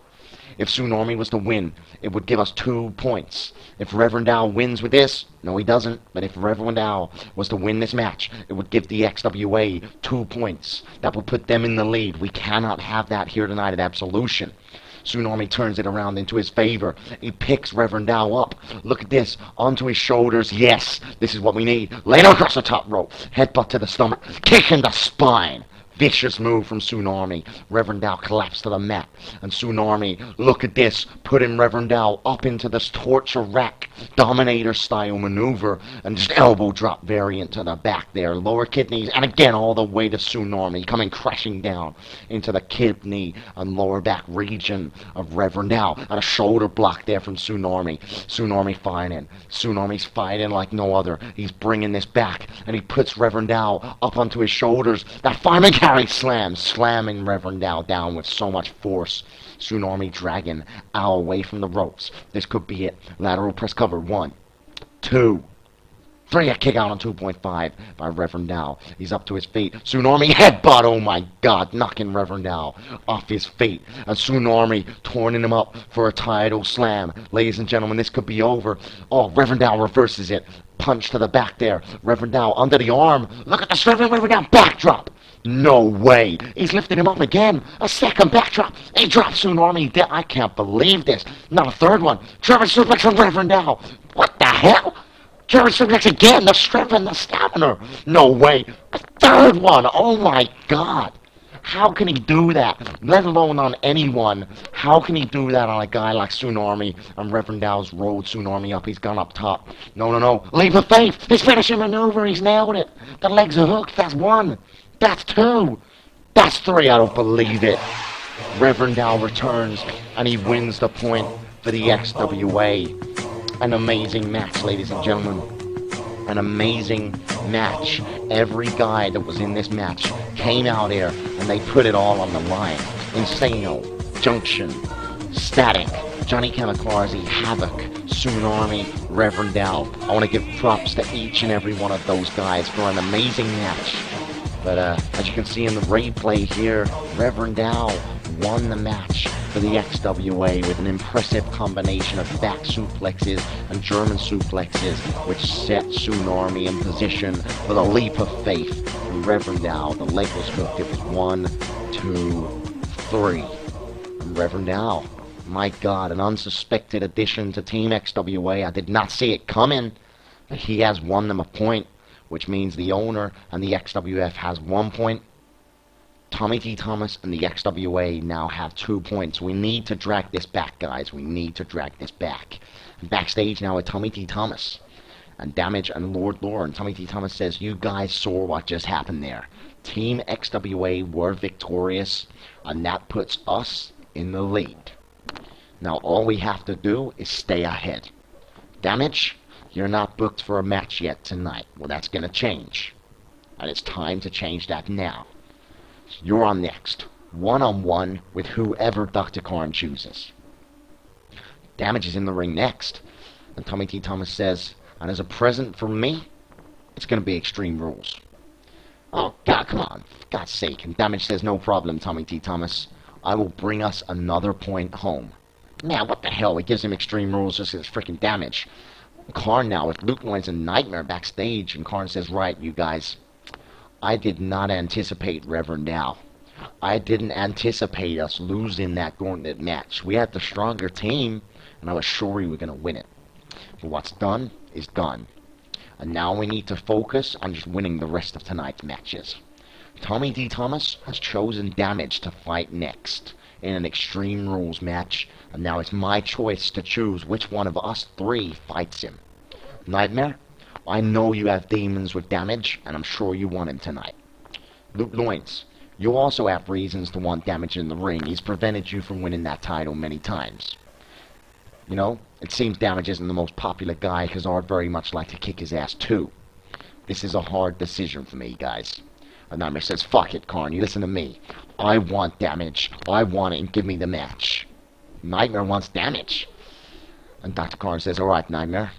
I've been in the ring with you enough times to know you have what it takes. So get out there tonight and win us this point. We need it. So we're going to see Nightmare and Damage up next in an Extreme Rules match here at Absolution. For 1 point. This is big, ladies and gentlemen. And we're getting straight on with Nightmare now, making his way down to the ring. Now, God, man, if you'd have told me 6 months ago Nightmare Damage would be facing off at Absolution, I would have laughed at you. I would have said it's never going to happen. I would have said those guys are tight. They've been friends since 2007. They've been tag team champions together here in the XWF and in the XWA. They've got a history of being one of the most dominant forces as a team. I would have said Nightmare and Damage ain't going against each other. It's never going to happen. But guess what? We're here now at Absolution, and oh God, Nightmare versus Damage is happening. And it ain't the first time it's happening.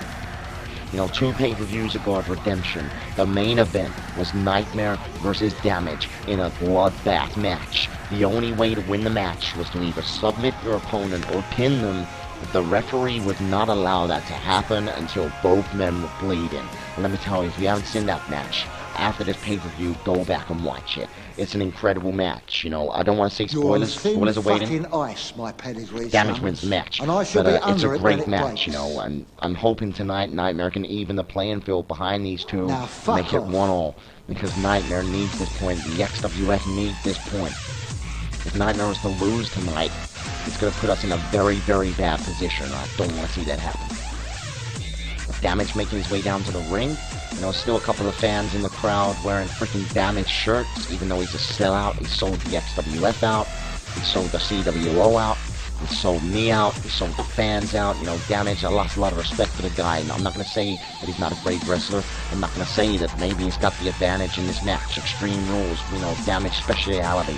That's what Damage spent years honing his craft in the indies before he came into the XWA and then into the XWF. He bred himself on this hardcore style of wrestling, this extreme style of wrestling. One thing I will tell you is Nightmare is a fighter, and you can throw stuff at him, and he will throw it back at you. Ladies and gentlemen, Extreme Rules, Nightmare, Damage. Let's get this show on the road. And look at these two just staring each other down. I can feel the electricity.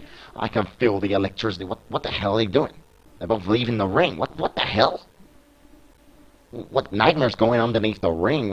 What's he going for? Nightmare's got himself a steel chair. He throws it into the ring. And Nightmare going underneath the apron again. He's got a freaking trash can now. My God, what's he doing? He throws it into the ring. Damage also under the apron here. I don't know what Damage got a kendo stick. He loves a kendo stick. He throws it into the ring. Damage again going underneath the ring. What's he got in mind now?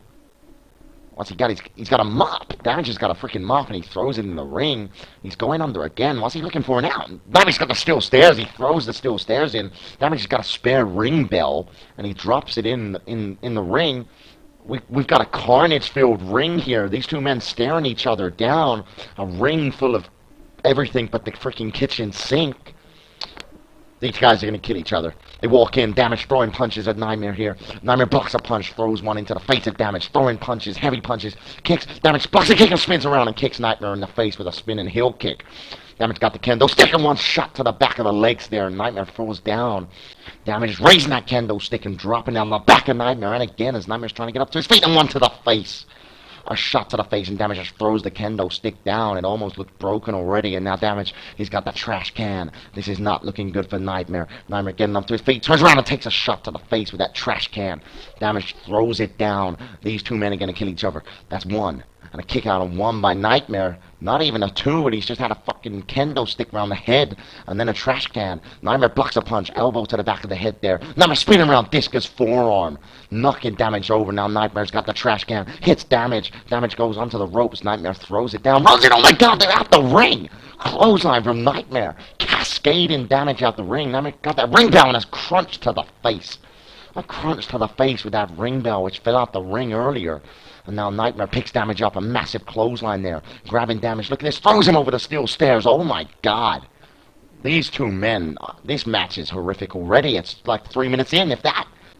Nightmare's just picked up them steel stairs. Damage up to his feet, and Nightmare on the face of Damage with them heavy steel stairs right in between the freaking eyes. And look at Damage. Look at Damage, he's bleeding. He's got a wound on the top of his head already.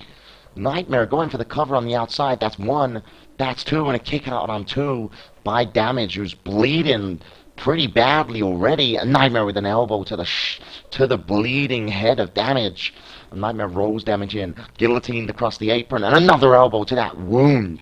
Nightmare really trying to open Damage up, trying to make him bleed out and soften up. A Nightmare using an Irish whip throws Damage into the corner here, turns him around, and look at Nightmare just throwing shots into that open wound. Look at this, just smashing him, barbaric punches. Oh my God, Nightmare going crazy, and now just using his knee to choke Damage out, to choke the air out of his lungs, to choke the air out of his throat. Damage a beaten mess on the floor, bleeding mess. Nightmare's got that steel chair, walking it over. Look at this, wedging it in between the top and middle rope. This is not looking good for Damage. Damage climbing up to his feet. Nightmare went to whip, and Damage turning around, throws Nightmare face first into that chair. Just what Damage needed to get some momentum back. And look at this vicious, bending the elbow and stamping on the elbow joint. A good idea from Damage, and now he's got the kendo stick. Nightmare turns around, and a shot to the face from Damage. Absolutely caned it across his freaking face.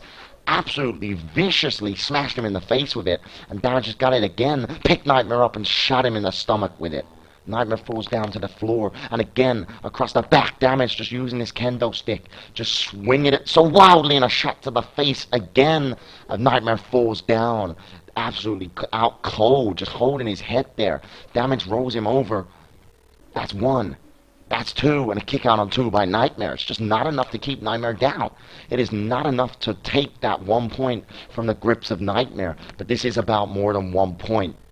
This is about Nightmare proving that he can beat Damage. Damage beat Nightmare in that bloodbath that caught him there with a super kick. Damage beat Nightmare in the bloodbath. If Nightmare loses to Damage again, you know, I don't think Nightmare is going to lose to Damage again. I don't think he's going to let it happen. A corner senton splash there from Damage. Damage rolls Nightmare over, leg hooked. That's one.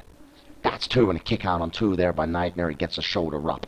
Damage springboard. Look at that, kicking Nightmare's head onto them steel stairs. They roll out the ring with the force. You know, it could have concussed Nightmare on the back of the head there, and now Damage just taking the attack to the arms, to the legs, just stomping every limb of Nightmare. And look at this, a stomp to the face. A great way to just wear every part of your opponent's body down, which is exactly what you need to do in these Extreme Rules. Nightmare having his arm wrenched by Damage. Damage using a handstand and dropping the knees onto the elbow joints of Nightmare. It's a great tactic. Nightmare uses his arms, his hands for punching, and his strong grapples, his suplexes and stuff. He uses his arms for their maneuvers, and Damage knows that if he can wear them down, he's going to really stop Nightmare's offense. And a Russian leg sweep modified there with the kendo stick, and he just throws it down onto Nightmare viciously. Leg hook. That's one. That's two. And a kick out on two again by Nightmare. What has Damage got to do? Spinning heel kick right in between the eyes, knocking Nightmare off his feet. Damage definitely taking control, turning Nightmare up for a brainbuster. Nightmare turns around, he's locked it in. The crossface on Damage. The crossface. Nightmare applying the pressure. The referee down on his knees saying, Damage, if you need to tap out, if you need to give up, you need to do it. Damage bleeding all over like a freaking swine, like a freaking pig. A Nightmare applying the pressure of that crossface. You can see Damage in agony, having his lower back stretched. There's discs in his spine, scratching against each other, bending against each other in ways that are not humanely right. A Nightmare's applying the pressure. Damage rolls him out. He gets out of the crossface. Wait, Nightmare! He's straight up. He's locked Damage in. Devastator on Damage. Damage 40 was free from the clutches of Nightmare. That's one. That's two. That's three. No, Damage kicks out on 2.8. Clothesline into a neckbreaker drop there from Nightmare. Turning the momentum back in Nightmare's favor. And Nightmare's going out the ring. What's he looking for? He's going under the ring. What's he got? He's got another steel chair. What's he doing? He's coming round. The grounded Damage. Nightmare, oh my god, he's putting it around his neck. He's putting it around Damage's neck. Oh my god, he just stomped it around Damage's neck. Oh my god, inhumane. Damage in agony, writhing in pain on the floor. A Nightmare going for the cover. That's one. That's two. That's three. No, Damage kicks out on 2.8. That is disgusting. Nightmare could have killed the freaking guy, but it's Extreme Rules. And that's what you get. A Nightmare, a shot to the bleeding forehead of Damage, and another one, and a right hand, and Damage falls down to the mat. Nightmare picking Damage up, staying on the attack. Look at this, throws the arm over, hooks the leg, captures suplex, and slams Damage down. Nightmare taking Damage to a whole new level of pain as he grabs Damage's leg and does an elbow to the inside leg.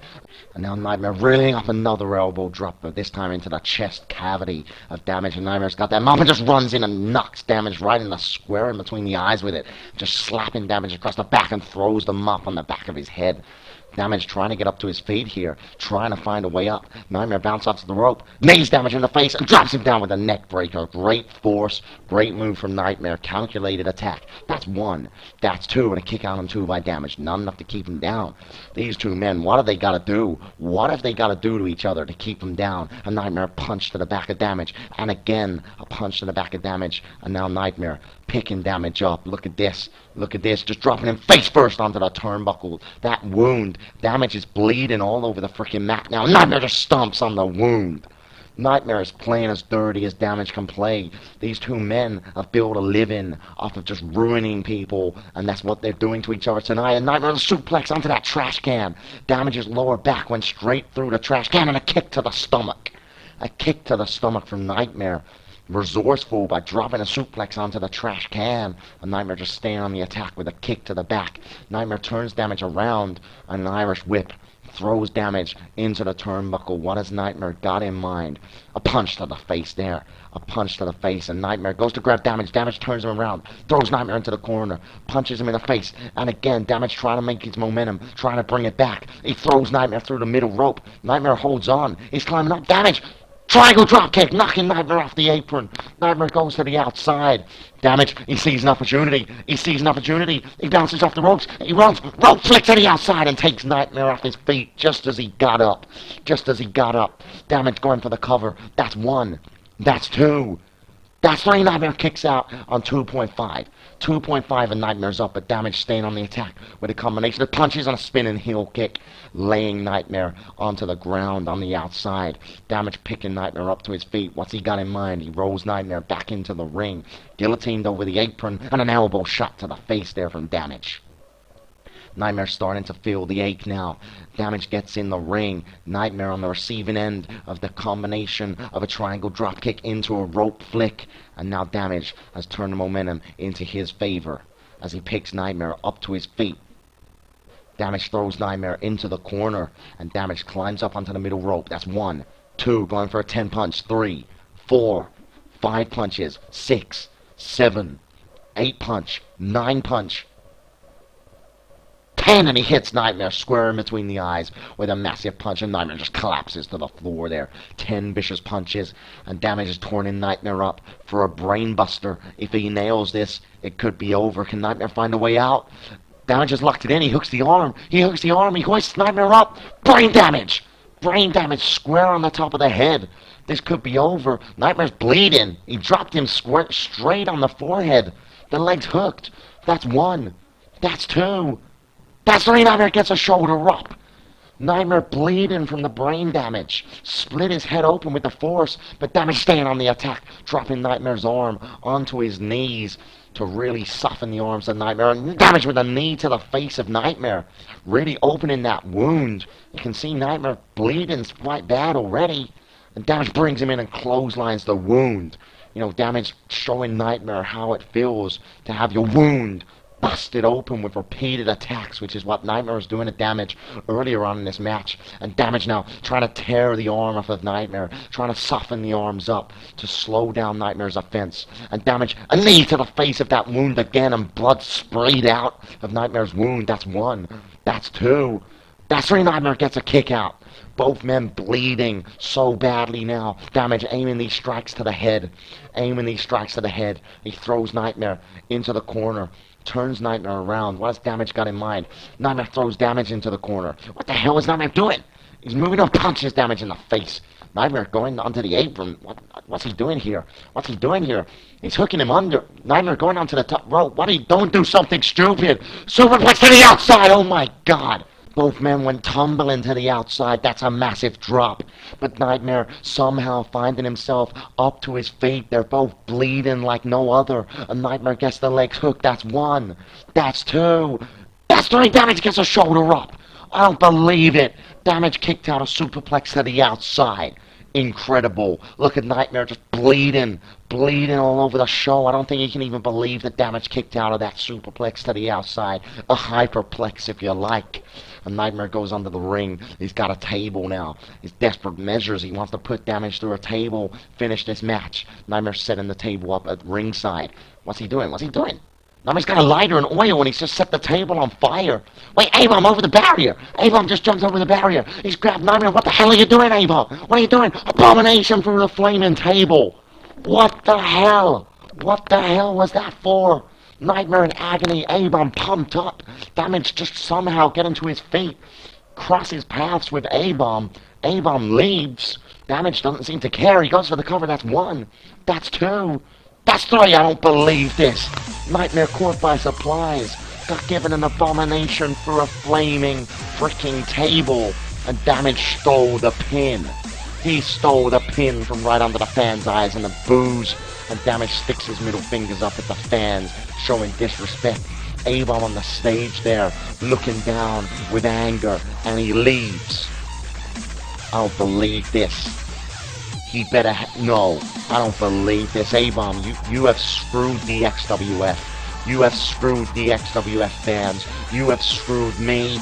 But most importantly, you screwed Nightmare on the biggest night of the XWF. On the biggest stage of the XWF. Nightmare had Damage. He had him just where he wanted him. He superplexed him to the out freaking side of the stage.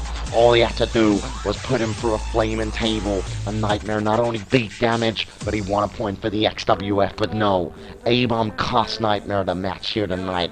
I am disgusted. I am disgusted. And I'm gutted for Nightmare. But Damage wins. Tommy T. Thomas and the XWA get the point. And the owner backstage pushes A-Bomb. He pushes A-Bomb. And the owner says, A-Bomb. He's angry. He says, what the hell was that about, A-Bomb? What the hell was that about? Do you know how much goes on the line tonight? Do you know? Look at me. You could have just put the final nail in mine, yours, and the XWF's future. You know that? And A-Bomb says, you know what, owner?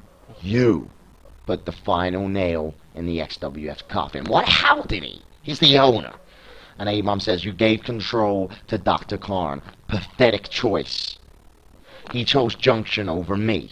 Well, look where it got him. His team lost that match. He chose Big D over me. Look where it got him. Big D lost that match. Had I been in either of them matches, we would have won them no problem. Well, you know what, owner? I don't like being disrespected. I don't like being the second choice. I wanted a shot on the biggest stage of them all. So I figured if I couldn't get one, I'd make a mark here in my own way. I don't care what happens to anyone but A-Bomb. And A-Bomb will always be remembered at Absolution for what he done. You're a sick man, A-Bomb. You're a sick man. And the owner says, you will regret this, A-Bomb. You will regret this.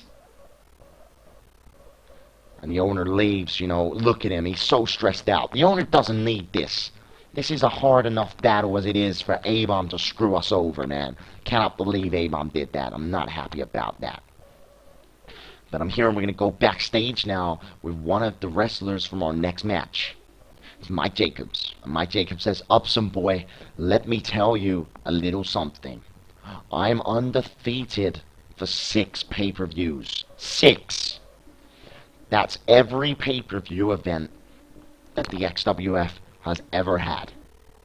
That's something that no one else in the XWF can say that they have done. And tonight, I'm going to make history because I make it 7 pay-per-view events. I make it every pay-per-view event. That's a whole year's worth of pay-per-view events.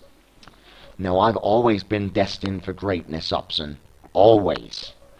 And a little snotty kid like you isn't gonna take that away from me. So when I raise this internet championship above my head one more time, the world will see that Mike the Viper Jacobs really is the greatest wrestler of all time. Mike Jacobs very cocky there. But before this match, we got a video package. Check this out, it's emotional. Enjoy.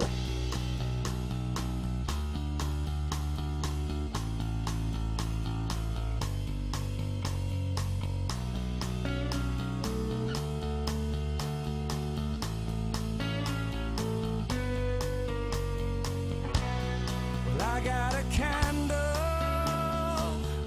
and I've got a spoon.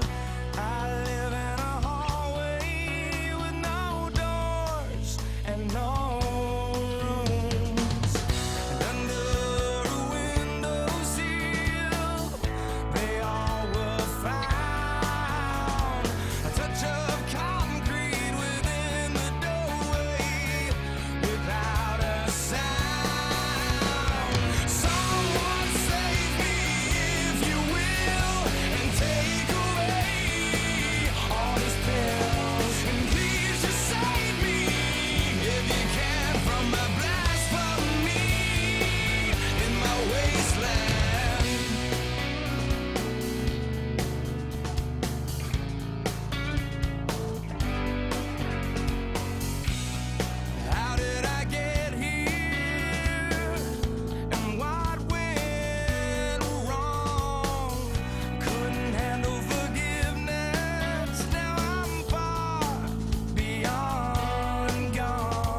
Ladies and gentlemen, an emotional build-up to this match. 1 year's worth of history goes into this match. So much on the line for both the guys, and Mike the Viper Jacobs is making his way down to the ring first. The current internet champion, the current reigning internet champion who has had an amazing run with that belt. There's no doubt about it. Arguably the greatest internet champion that we've ever had here in the XWF.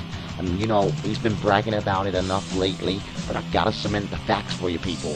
This guy is undefeated at pay-per-view for the whole year of XWF. He has not lost a pay-per-view. He's beaten names such as Big D, such as Junction, such as Dave Prater, such as Tobias Upson. You know, this guy doesn't muck around. Mike the Viper Jacobs, one of the greatest wrestlers of all time, there's no doubt about it. He's got everything. He's a full package. But the question is, can Tobias Upson rise up to the challenge tonight? Not only beat Mike Jacobs, not only conquer his demons, become the internet champion as well here tonight on the biggest stage of them all, XWF Absolution. The history between these guys is insane. They faced off against each other 3 separate times at 3 separate pay-per-views, and each time Mike the Viper Jacobs came out on top. Now, on episode 30, Mike Jacobs came out. He said, I'm putting out an open challenge. There's no one here that can beat me. I want to win every pay-per-view this year. Anyone can take the challenge. Come down right now. I'll put this belt on the line at pay-per-view against you. And Tobias Upson, he came out again. He came out.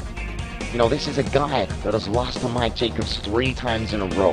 He lost to him at Desperate Measures. He lost to him at Rampage. He lost to him at Demolition. 3 separate pay-per-views, and you know, since then, Tobias Upson, he's been around, he's been about, but he hasn't really made his mark. Could he come back? You know, he's changed his hair color, he's changed his attire, he's come back looking more focused than ever. Is it enough? Is it enough to beat a veteran like Mike Jacobs? Tobias Upson came down, he said, I'll take you on, I want the challenge. Mike Jacobs said, no, I ain't giving you a shot again, boy. And he went to hit Upson with the belt. Upson blocked it. He took the belt out of Jacobs' hands, and he smacked Mike Jacobs right in between the eyes with the belt, threw the belt down on him, and Upson left hands in the air. Can he do that again tonight? Mike Jacobs went backstage. He was angry, and he said, Upson, you want to make me look like a fool? I'm going to make you look like a fool at Absolution in a ladder match. And that's how this match came about. You can see the Internet Championship dangling from above. I'm sure you all know what a ladder match is, but the idea is you get a ladder, you put it in the center of the ring, you climb to the top, you pull that belt down, and once it's in your hands, you win. That's it. There's no pins, there's no submissions. You climb the ladder, you get the belt, you win. Tobias Upson on the attack there with the forearm smash. Side headlock on Mike Jacobs, an elbow shot to the face there from Upson. Looking strong early on. These two men locking horns. Who's the stronger man? Mike Jacobs wins with a side headlock. Upson turning the arm around, turning into a side headlock of his own. Upson, a elbow shot there to the forehead of Mike Jacobs. I don't think Jacobs saw it coming. He went for a grapple, but Mike Jacobs around the waist. Goes for a clothesline. Upson ducks it. These two men locking horns. Upson holding Mike Jacobs to his own, but Jacobs wins the tie-up with an elbow to the back of the head and a clothesline, knocking Upson off his feet. Mike Jacobs circles around like a shark smelling blood. He's a predator in the ring as he uses an Irish whip, bounces Upson off the rope and hits him with a hip toss there. And now Jacobs driving these elbows into the shoulder to really bludgeon and soften the collarbone muscles and the shoulder mass. Trust me, Upson's going to be feeling the lactic acid building up in his muscles from them shots as the match goes on, and Mike Jacobs knows it. He's got it all locked in his brain. He knows exactly how to wear your opponent down and keep them down so that Jacobs can climb the ladder and win this match, retain the Internet Championship. Elbow shot to the back of the head there. Mike Jacobs really taking the fight to Upson. Knocked him into the corner with a shoulder block there. And another one in the stomach of Upson. And a third one, and Upson drops down to the mat. And now look at Mike Jacobs just driving a foot and a knee into the throat of Upson. Just squeezing the air out of him like a freaking tube of toothpaste. And a clothesline there from Mike Jacobs, knocking Upson off his feet. Mike Jacobs has been dominant early on in this match. And again, an Irish whip, but he draws him in this time. Upson belly button suplex! Not something you see Upson do every day. I don't think even Jacobs knew he was going to do it. And now Upson reverse DDT, falling forward version, a variant there by Upson. Come on, Upson. Sleeper slam there as he falls back, driving the back of Mike Jacobs' head onto the mat. Upson trying to take this fight back in his favor. He throws Jacobs into the corner, just throwing these kicks at him over and over again to the chest and stomach area of Jacobs. Jacobs defenseless. He drops down. Upson's pumped up. He runs in and drives a knee into the face of Mike Jacobs. Upson, the kid, he is back. He's looking better than ever, and he is giving his best shot at Mike Jacobs here tonight at Absolution. A part of me wants to see Upson win this for the feel-good factor, but deep down in my heart, I know that Mike Jacobs is one tough shell to crack, one tough nut to break, one tough son of a bitch to beat, as proved by his pay-per-view record, and he blocks the punch and throws one of his own there, and Upson, a strong kick to the stomach, a strong left-hand clothesline, and another one, side headlock from Mike Jacobs, and puts his head under the jaw and jaw breaker on Upson there. Upson collapses to the mat. The problem with Mike Jacobs is whatever you throw at him, he will find a way to turn it back against you. And a slap there, a frying pan slap. Upson falls down to the mat. Mike Jacobs staying on the attack, giving him no breathing space. A clothesline, knocking Upson down. And Mike Jacobs now going to the outside. And he's getting a ladder. He's bringing a ladder in already. Upson onto the top rope. Tobias Upson. Missile drop kick the ladder into the face of Mike Jacobs. Both men down. What a sacrifice to take from Tobias Upson. Both men down. They're trying to get up to their feet. Jacobs stunned, and Upson's making the most of it. An elbow to the back of the head there. A few punches here. A punch to the stomach from Tobias Upson. He throws Jacobs into that audience barrier. He tries to grapple him, but Jacobs knees him in the stomach, finding a way back in a clothesline there. Mike Jacobs picks Upson up to his feet. Upson tries to punch Jacobs. Jacobs throws him over into them steel stairs. Oh my God. Absolutely vicious, and that is going to take its toll as this match goes on. The lower back of Tobias Upson smashing against that cold hard steel of them steel stairs. And now Mike Jacobs throws Upson into the barrier. What the hell? What the hell? Jacobs got the steel stairs. No, no, no, no, no. Oh, in the face of Upson, and Upson just collapses to the mat. Absolutely destroyed. Absolutely vicious. Upson trying to get up. The kid's got heart. The kid's got soul. But Jacobs is just tearing him down now. He's just tearing him down like a mess. And look at this. A scoop slam onto them steel stairs. The shoulder just clipped across the steel stairs. Absolutely vicious. And now Jacobs throws Upson face first into the ring post. What is this? And again, face first into the ring post. Jacobs rolls Upson into the ring. And now Jacobs is getting that ladder. And he's rolling it into the ring. Is Jacobs going to take this moment to go for the belt? Upson's up to his feet, and Jacobs smashes him in the face with the ladder, with a freaking ladder. The weight of that ladder to the face is enough to knock you out cold. Jacobs climbing it. Could it be as easy as this? Could it be as easy as this? Upson, he grabs him, he pulls him off the ladder. Upson ain't letting him get the belt. Not yet. Not yet. He ain't letting him win this match without a fight first. Mike Jacobs grabs the arm, pushes him away, and Jacobs now just throwing a combination of punches at Upson. Upson blocks and throws a couple of his own. A punch to the side of the head, side headlock from Upson. Look at this snapmare. Snapmare from Upson off the rope. A drop kick in the face of Mike Jacobs. Beautifully executed move there from Upson. Pulling out all the stops. Pulling out everything he's got in his repertoire to try and beat Mike Jacobs here tonight. Absolution. A neck breaker there. And now Upson is taking it on himself to climb the ladder. The belt is simply there. He's got his hands on it. Wait, Upson slips. No, no, no. Jacobs pushes the ladder out from under his feet. Upson's hanging. Jacobs catches him and drops him down with an electric chair drop. Unbelievable. Mike Jacobs will always find a way to use his wrestling ability in an innovative way. If you are in a ring, Jacobs will have a way to win the match, or at least a way to stop you from winning the match. Mike Jacobs just dropping these elbows now to the lower back and spine of Upson. Upson gets up to his feet. Mike Jacobs using a side headlock. Upson spins it around, punches Jacobs in the back of the head. Now Tobias Upson using an Irish whip. Throws Mike Jacobs into the corner, pushes him out of the corner. Upson goes up onto the second rope. Rotation elbow in the jaw there. Knocking Jacobs off his feet.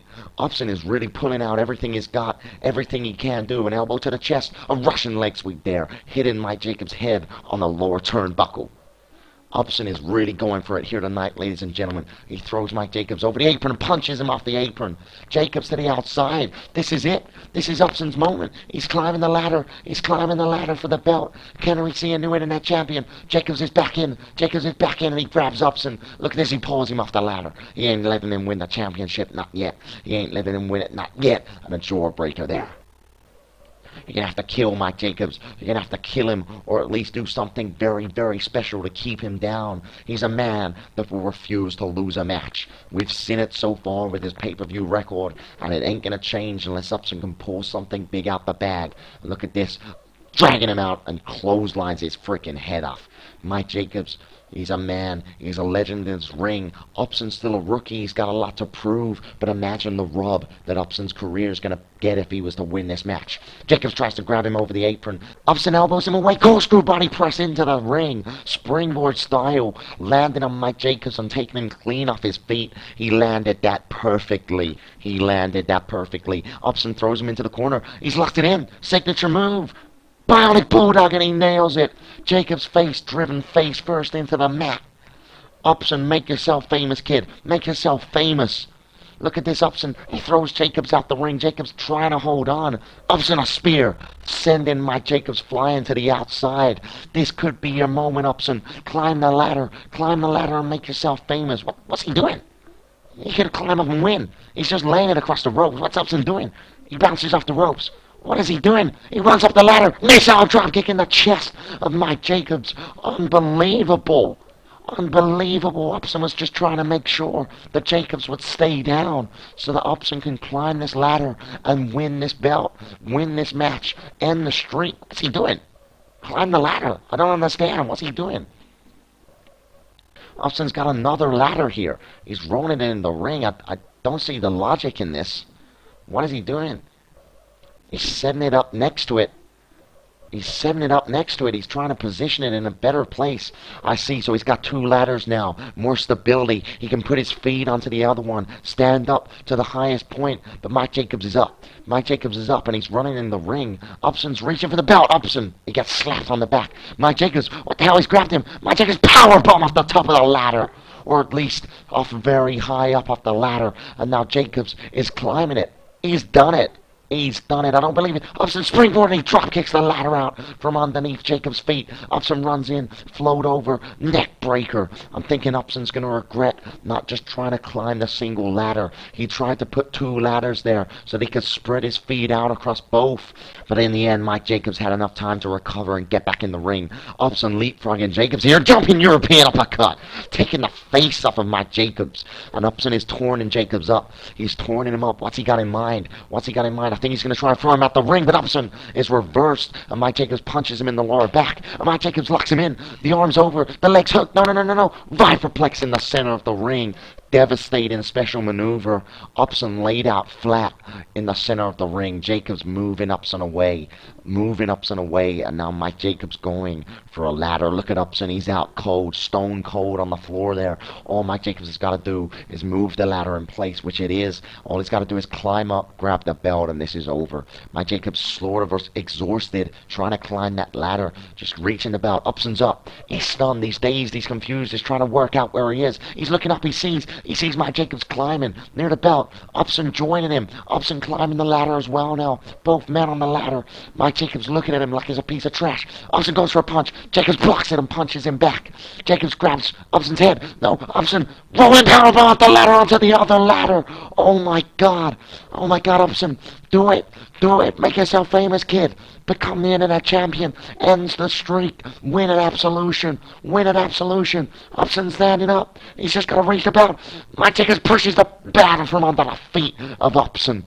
My God, how did Jacobs get up? How did he find the strength to get up off a rolling powerbomb off a ladder onto another ladder? Upson was seconds away from winning the match, and Jacobs pushed the ladder out from under his feet. And now he slotted that ladder in between the ropes. What is he going to do to Upson? What is he going to do to the kid? He throws him into it. Jacobs comes over. Look at this. He's picking Upson up onto his shoulder. Drops him down flapjack onto the ladder, wedged in between the ropes. Absolutely vicious. Unbelievable match so far. And Upson is thrown out the ring there by Mike Jacobs, collapsing to the floor. I think Mike Jacobs could have this in the bag. All he's got to do is set that ladder up, climb up, and grab the belt. Upson on the floor, out cold. Mike Jacobs climbing up, but Upson's back in. He's back in, and he's grabbing the ladder. He's shaking the ladder. He pushes Mike Jacobs off, and Mike Jacobs collapsing to the outside. The ladder falling on top of him. And now Upson picking the ladder up for his own use. He's setting it up. All he's got to do is climb. It sounds simple. It sounds easy, but it never is in this circumstances. Jacobs up as well. They're both climbing the ladder. They're both climbing the ladder millimeters away from the Internet Championship.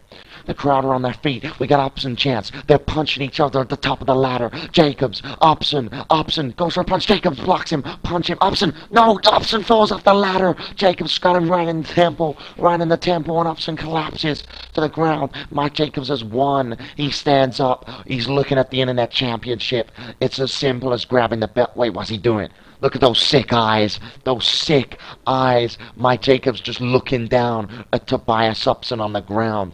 All Jacobs has got to do is grab the belt. All he's got to do is grab the belt. But he can't do it. He can't do it. He's got to rub salt into the wound. He comes down from the ladder. He walks over to Upson. What is he doing? He's torning him up for a Viperplex. He's torning him up to just add that insult to injury. That's all he wants to do. Upson turns him around. Upson locks it in.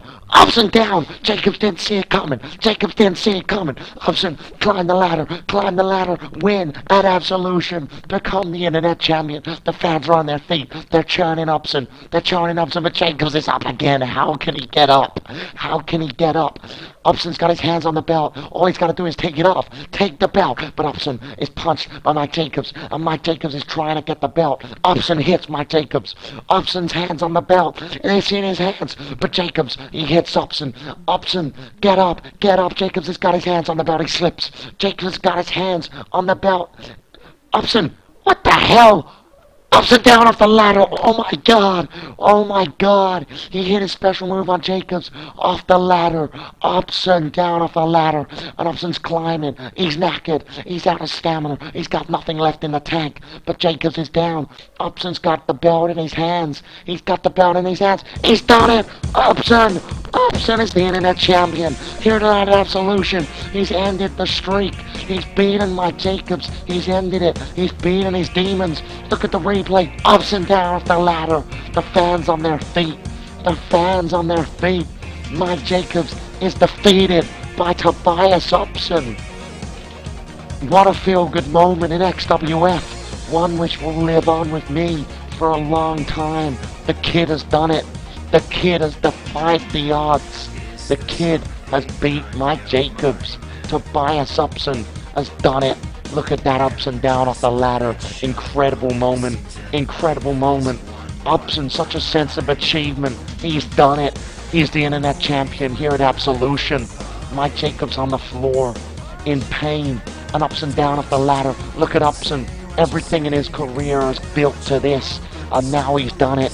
He's the Internet Champion. Finally, Upson has realized his dream. And it's a moment that I am proud to commentate for XWF for. This is a moment the fans have been waiting for. They're on their feet. They're cheering, standing ovation. Tobias Upson is the Internet Champion. He's done it. He has done it. And he's climbing the ladder. He's got nothing left in him. But he wants to hold that belt. He wants to hold it high in front of all the XWF fans. And well, fair play to him. You can't take anything away from Mike Jacobs. His sense of achievement for this year. 6 pay-per-views undefeated. That's pretty much the whole year. And he lost at the final hurdle. Fair play to Mike Jacobs. Fair play to Tobias Upson. That match was incredible. I'm proud to have been a part of it. Now, backstage with Tommy T. Thomas, Crow, and Lord Lore. And Tommy T. Thomas says, well, oh dear. Don't you love a dysfunctional team? A-Bomb turning his back on the XWF. Well, what can I say? That's what happens. And now, the XWF, they cannot win tonight. They cannot win. Well, what do you mean he can't win? And Tommy T. Thomas says, so all that's left to do is cement our victory. Crow, you're up next. And Crow says, I'll finish this. And Tommy T. Thomas says, I know you will. Get out there and kill the XWF. Oh man, I've just been looking at the scoreboards. It's 3-1. Even if we were to win the rest of our matches tonight, we only draw. And Dr. Karn says, shit, Luke Loins, this is not good. And Luke Loins says, I can't believe A-Bomb did what he did out there, man. I'm not happy about that. And Dr. Karn says, I know it's not good. We cannot lose another match tonight. If we lose another match, it's over. Shit, I didn't realize the stakes were that high myself. Dr. Karn says, all we can do tonight now is draw. There's no other way. So that's our new aim. Our aim is we draw. So, as we just saw, Tommy T. Thomas has chosen Crow for the next match. And Luke Loin says, Karn, it's fine. I know what has to happen here. You need this main event. You need it. I know you and Lord Lore. You have one victory each. And to lay this to rest, you need a final. You need a match to decide who's truly the best man. So leave Crow to me. I'm going to go out there. I'm going to beat him. And that leaves you and Lord Lore to round 3. Luke Loin's giving Dr. Karn the main event. He says he's fine with it. And Luke Loin says, you can prove that you were always the better man. And you can save the XWF in the process. And Dr. Karn says, well, yeah, that's my plan. Alright, so we're going to see Dr. Karn, Lord Lore tonight. I'm excited. And Dr. Karn says, but then I thought about it, and I changed my mind. What? What do you mean you changed your mind? And Dr. Karn says, sure, I want Lord Lore once more. Sure, I want to prove to the world that I'm better. But that feeds right into Thomas T. Thomas's hands. What do you mean it feeds into his hands? I don't get it. What does he mean? Why's Karn saying this? And Karn says he sat up on his high horse all this time, claiming that he made all the XWF stars. Claiming that XWF can't make its own stars, and that no one holds a candle to any star that he has ever made. Well, I've sat and I've thought about this. And Luke Loins, this pay-per-view isn't about me. So I'm not going to let my personal feelings cloud my judgment. What's Karn getting at here? I don't get what he's trying to get at. And Dr. Karn says, tonight we prove Tommy T. Thomas wrong. Crow will face me. And when I beat Crow into a pulp, what the hell, Crow against Dr. Karn? Luke Loins will go out there at Absolution and he will prove that the XWF is equal to the XWA. And Luke Loin says, whoa, wait, Karn. And Dr. Karn says there's no more waiting, Luke Loins. I have a match to win. What the? I don't get this. What is it? Are we going to see Dr. Karn versus Crow? And then if Dr. Karn wins, we're going to see Luke Loins versus Lord Lore. Is that what Karn is saying? Right, okay, fine. Let's do it. XWF, let's do this. Crow's making his way down to the ring. Karn is going to come down. He is going to beat Crow tonight. That's going to make it 2-3. If Crow wins, it's over. That cannot happen. Karn is going to win this match. He's going to make it 2-3. Then we go into a final match here tonight at Absolution. Luke Loins, Lord Lore. And if Luke Loins wins, it's a draw. I don't know where we go from there. All I know is that we draw, we do not lose. If Luke Loins loses, it's over. It's over. High stakes. And you know what? I've got faith in Luke Loins. I think Luke Loins has got this opportunity. Dr. Karn said to Luke Loins, you know, Tommy T. Thomas is always going on about the fact that he made the stars. He made Dr. Karn, it's true. He made Damage. He made Nightmare. Tommy T. Thomas was a part of them becoming mega stars. And Dr. Karn said, I don't want that. I don't want someone that he made to save the XWF. The XWF's own stars need to save the XWF. That's you, Luke Loins. Dr. Karn's putting it on the line to Luke Loins. It's all on the line tonight. Impressive? Am I worried? Yeah. Am I tense? Yeah. Am I palms sweaty? Hell yeah, they're sweaty. But Dr. Karn is making his way down to the ring now. First hurdle tonight, ladies and gentlemen.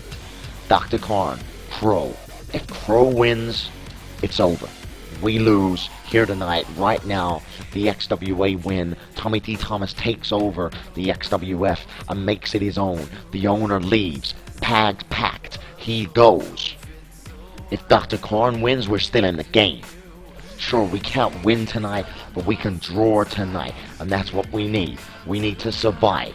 Luke Loins, Dr. Karn, our final two men. Guys, I'm behind you both. Dr. Karn, you're one of the greatest wrestlers in this industry. He's one of the greatest. It's true. He's beating everyone there is to beat. I'm sure he lost to Lord Lore at Warpath, but forget that for now. Dr. Karn beat Lord Lore in the past. That's one each, and somewhere down the line, Lord Lore, Dr. Karn 3 will happen. But tonight, it's Dr. Karn Crow. Let's get the show on the road. Two men locking horns here tonight.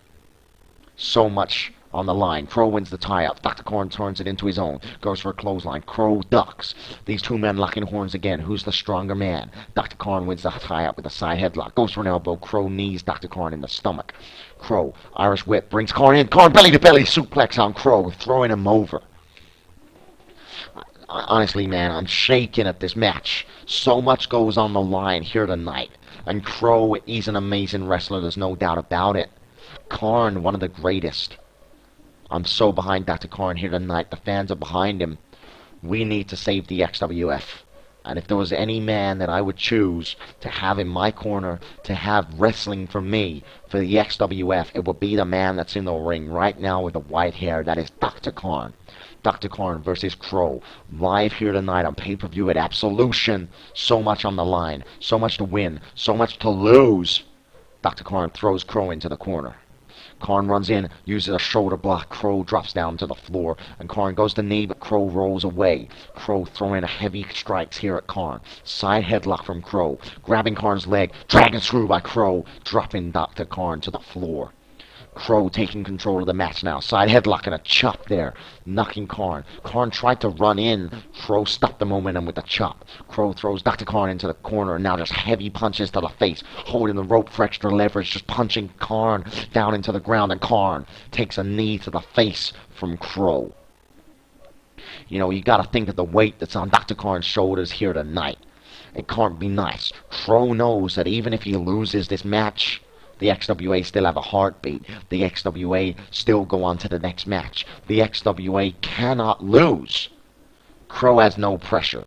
He has no emotion as it is, and let alone knowing that there's nothing on the line here for him. If he wins, he wins. If he loses, they still draw at the very least. You know, Karn knows that if he loses, this match is over. It is over completely. Look at Karn, stalling suplex, dropping Crow down with great force. Karn is pumped up as ever. You can see it in his eyes. You can see it in his moves, but Crow drops to his knees and throws Karn over, hip toss style. And Crow throws Karn in, going for that big boot. Karn grabs the leg and pushes Crow back. This is the thing I love about Dr. Karn. He scouts out every wrestler going. And look at that, a Northern Light suplex, a little ode there to Titus Valentine. I like it. Dr. Karn, he knows every wrestler's moveset. He knows what they're going to do, when they're going to do it, and he'll find a counter. That is why Dr. Karn is so effective in this industry. A nice backdrop there, dropping Crow on the upper back and the lower neck. Side headlock here from Dr. Karn. Under the arm of Crow, backdrop, driving Crow into the mat. Dr. Karn gets a leg hook, that's one. And a kick out on one. This is what I hate about Crow. He's always got a fucking kick out of whatever you throw at him. And Dr. Karn, side headlock, elbow to the back of the head again. And Dr. Karn, a third side headlock, goes for an elbow, but Crow drives a knee into the stomach of Dr. Karn. A few wild punches to the face of Karn, but Karn turns it into his own, and now an Irish whip, throwing Crow, dragging him in, and a chop to the face, totally taking Crow off his feet. Dr. Karn using these scissors around the body and a sleeper hold, a way to wear your opponent down. Trust me, it's effective, especially when Dr. Karn is locking that in and pushes Crow off. And now Karn, hugging him around the waist, a reverse bear hug. Very textbook move, but again, working on that lower abdomen. And a great way to wear your opponent down. As the match goes on, they're going to feel the effect of it. Karn picks Crow up to his feet. A side headlock, what's Karn got in mind? Crow drags Karn back into a side headlock of his own. Karn with a knee to the stomach. Karn runs in a clothesline, knocking Crow off his feet. So far, I'd say Dr. Karn is definitely taking control as this match has gone on. Crow had a strong start. Crow with a power slam. Out of nowhere. I spoke too soon. Crow just cutting Karn's momentum out of nowhere and dropping an elbow on the chest of Karn. You know, these two men have had many encounters back in the XWA, especially the Classic Cup tournament days. But right now, this is the most important match they've ever had, and Crow with a double arm DDT. Rolling Karn over, that's one. That's two, and a kick out on two there by Karn. It's not enough to keep Karn down. You know, Dr. Karn, one of the most resilient wrestlers in the industry. He can take a beating, and Crow a hip toss into a neck breaker move there. Crow is definitely taking control, and again a hip toss into a neck breaker. Karn starting to feel the effect, and Crow drops an elbow into the chest. You can see Karn really feeling the pressure. That's one. That's two, and Karn gets a shoulder up. I'm telling you now, honestly, my heart is in my mouth. My stomach feels like I'm going to be sick. That's how much is on the line here tonight in this match. Crow picking Karn up, throws Karn into the corner. Crow runs in, big boot, and he hits it that time. Karn collapses to the mat. Absolutely vicious. Crow for the cover. That's one. That's two. That's three, and Karn gets a shoulder up on 2.8. Karn's back on his feet. I've got no idea where he finds the resiliency. He digs down deep, and somehow he's back in the game. But Crow taking advantage of the softened Dr. Karn. And now an elbow to the back of the head there. Crow with a knife-edge chop. He grabs Karn, drags him away from the ropes, holds him by the waist, and drops him face first onto the top rope. Karn crumbles down to the mat. A vicious move from Crow. Very calculated in his attack. He locks his head in, kicks Karn's legs out, and DDTs him. A vicious DDT from Crow. I'm surprised he didn't even try and attempt a pin there, but Crow bounces Karn off the ropes, goes for a clothesline. Karn onto the arm, German suplex, dropping Crow right on his frickin' upper neck. And now Karn is turning Crow up. Crow's dizzy, he's dazed, he's confused. He turns around, stethoscope kick in the chest of Crow. Pin him. Karn for the cover. That's one. That's two. That's three. No. Oh, God, man. Crow kicks out a stethoscope kick. Not a good sign. Not one I want to see. But Crow is well known for being a resilient motherfucker, and he's back in the game. A second clothesline there. Karn goes for a clothesline. Under the arm, Crow, a power slam again. A power slam again from Crow. And he picks Karn up. He's locked it in. The Widowmaker. This is not a good sign for Karn. This is not a good sign, Widowmaker. Signature maneuver from Crow. Karn's in a bad way.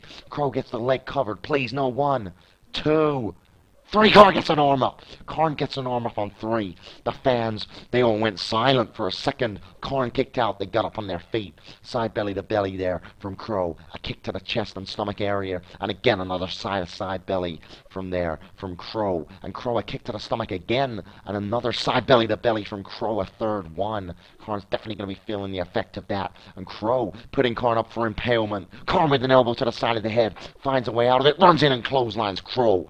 Almost sudden death there. If Crow had hit impalement on Karn, I'm not sure if this match could have been over.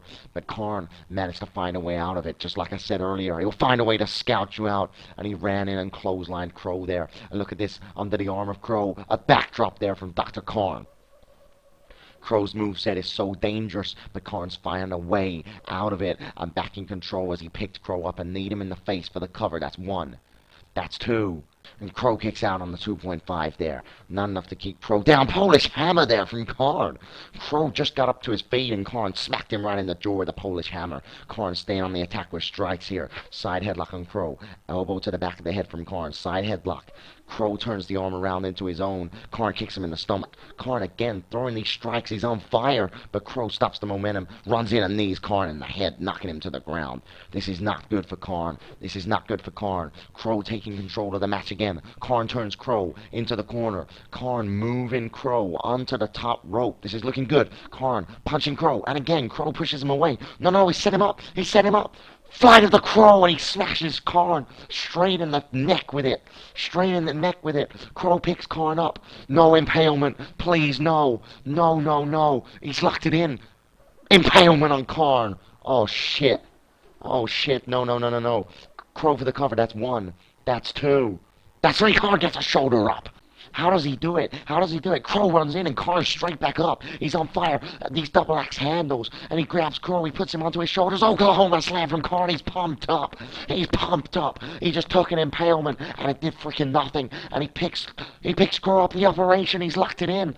Crow with an elbow to the stomach. He reverses it into a suplex. Oh, God. I thought Karn had him then. Oh, Crow. He's rubbing his hands together for another impalement. This is not good for Karn. This is not good. No, not again. He puts him up for impalement. Khan with an elbow to the side of the head. Khan, neck surgery. He's locked it in. He's put Crow up. The fans are on their feet. Neck surgery. And he nails it. Crow on the floor, decimated. Khan gets the leg hook. That's 1. That's 2. That's 3. Crow's eliminated. Crow is defeated. Dr. Khan wins here tonight at Absolution. Here we got a replay. Oh, that's brilliant. That keeps us in the game. That keeps the XWF in the game. Crow puts him up for the impalement. Khan elbows him in the side of the head and locks him in perfectly. Turns him around. Fans standing on their feet for neck surgery. Bang! Neck surgery. Ladies and gentlemen, the lights are off. Click! Amazing. Dr. Khan gets the leg hook. That's 1. That's 2. That's 3. Crow was never going to kick out of neck surgery. Dr. Khan holds his hands up to the fans. They're smiling. They're cheering. They know we're still in the game. I'm still in the game. The owner's probably out the back, rubbing his hands together. He's probably popping the cork off some champagne as we speak, because we are still in the game. Sure, we might not be able to win tonight, but we are definitely drawing. The XWA are not going to beat us. Tommy T. Thomas, you ain't going to beat us. A-Bomb, if you want to screw us over, you chose the wrong frickin' team. XWF are fighters. We're coming for you. Lord now, he's come up on the screen and he says, well. Dr. Khan, as always, somehow you find a way to be a thorn in my side. Tonight is called Absolution for a reason. Because it is the Absolution. It's where it ends, and this will end tonight. You know what? Earlier on, it started to look like we had this pay-per-view in the bag. But the inferior XWF, they slowly clawed their way back. Just little bit by little bit, but somehow you managed it. And now we have a dilemma on our hands. If in some freak incident, XWF were to win tonight's main event, would be at a draw. Which would mean this fight would continue on to another day. So how's this?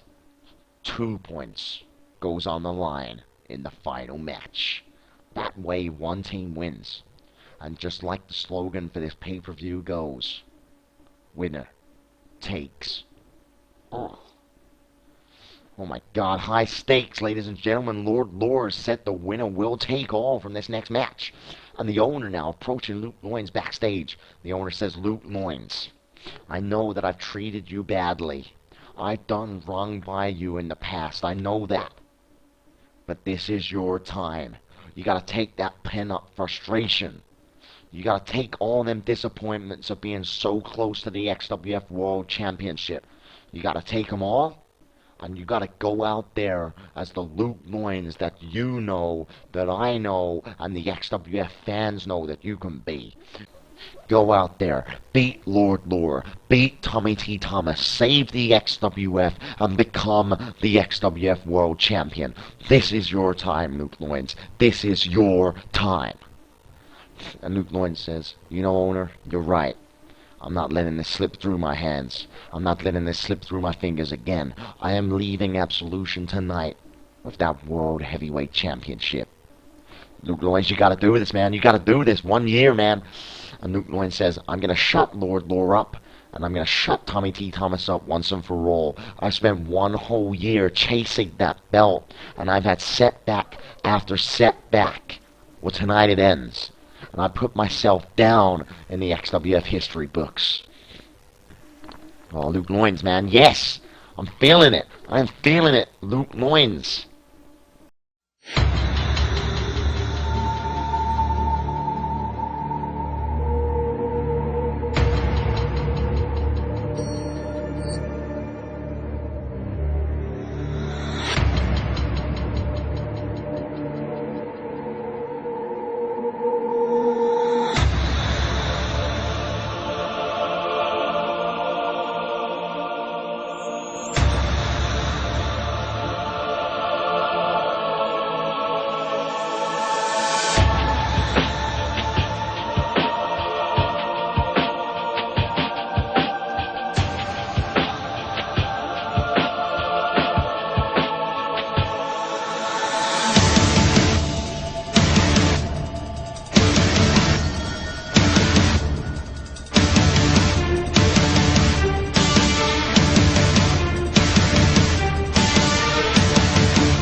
Wow, that was powerful. That puts it in retrospect for me.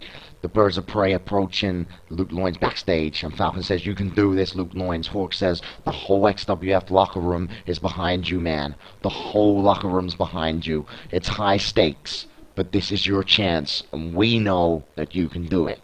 The Birds of Prey giving Luke Loins some words of respect here. And Luke Loins says, "You know what? I know I can do it. I will be crowned the new XWF World Heavyweight Champion tonight. And Tommy T. Thomas and his XWA will be destroyed in the process." And Falcon says, "Make us proud, man. Make us proud." And the Birds of Prey leave. There's a lot of weight on the shoulders of Luke Loins.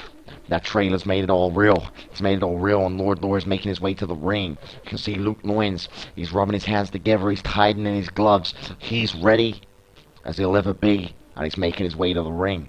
Ladies and gentlemen, next up, your main event here at Absolution. The World Heavyweight Championship goes on the line. Luke Loins versus Lord Lore. And Luke Loins is making his way down to the ring now. The stakes are high. You can see it in his face, man. I don't care what you say. If you're at Absolution, if the World Heavyweight Championship is on the line, you're facing a legend. And the whole company relies on you. You're gonna be nervous, man. You're gonna be nervous. And Luke Loins has got the weight of the world on his shoulders. If he loses, we lose. If he loses, the XWA wins. Tommy T. Thomas takes over. And Season 2 of XWF will be totally Tommy T. Thomas's show. He'll be in control of all the creative decisions. He'll be in control of what happens, who happens, where it happens. He will have control. The owner will take his bags, packing, and he will leave. It's real. And that is tonight. That's the real, that's the truth of Absolution. Lord Lore making his way down to the ring. The dominant force. This is a man, so far, that has come in, and in his first match, he won the World Heavyweight Championship. In his first match, he defeated Nightmare for the World Heavyweight Championship. Since then, he has beaten the likes of Dr. Khan. He beat him at Warpath in a Hell in a Cell match.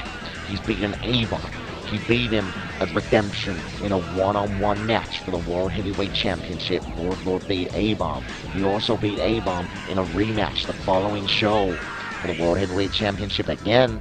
Lord went back down from a challenge, and he beat A-Bomb for a second time. Lord Lore is a legend in this industry. Don't make me go into the vaults of history and tell you some of the big names that he's defeated. There's too many to name, and tonight he could add Luke Loins to that list. I'm nervous, Luke Loins is nervous, the fans are nervous, I can feel the tension in the air. Let's get this show on the road. The referee rings the bell. Luke Loins, Lord Lore here tonight. Absolution, main event. They're locking horns. Who is the stronger man when it comes to a tie-up? Lord Lore wins with a side headlock. Luke Loins goes for a drop kick. The Lord Lore saw it coming and pushed it away, followed up with a clothesline. Luke Loins gets up to his feet only to receive another clothesline. Lord Lore going for it again. Luke Loins went under the arm, smashes him against his knee, and then a neck breaker there from Luke Loins. Luke Loins, come on, man. Stay on the attack. The whole XWF locker room's rooting for you. Clothesline there from Luke Loins into a bulldog, smashing Lord Lore's face onto the mat. This is a beautiful, beautiful thing. Luke Loins has a chance to not only put himself down in XWF history, but save the owner, save the XWF. I don't want Season 2 being run by Lord Lore and Tommy T. Thomas. Lord Lore throws Luke Loins into the corner. Look at this, just throwing these heavy clotheslines into the shoulders and neck of Luke Loins. Not good. A massive shot, and Luke Loins crumbles down to the mat. The power of Lord Lore, unparalleled in the industry. Lord Lore throws Luke Loins' arm over. Look at that vertical power suplex, crushing Luke Loins to the mat. Luke Loins getting up to his feet, but Lord Lore again grabs him in a side headlock. And now the strength, picking Luke Loins up in a high angle body slam, smashing him against the ground. And Lord Lore wraps his legs around Luke Loins' head, and an elbow shot to the temple.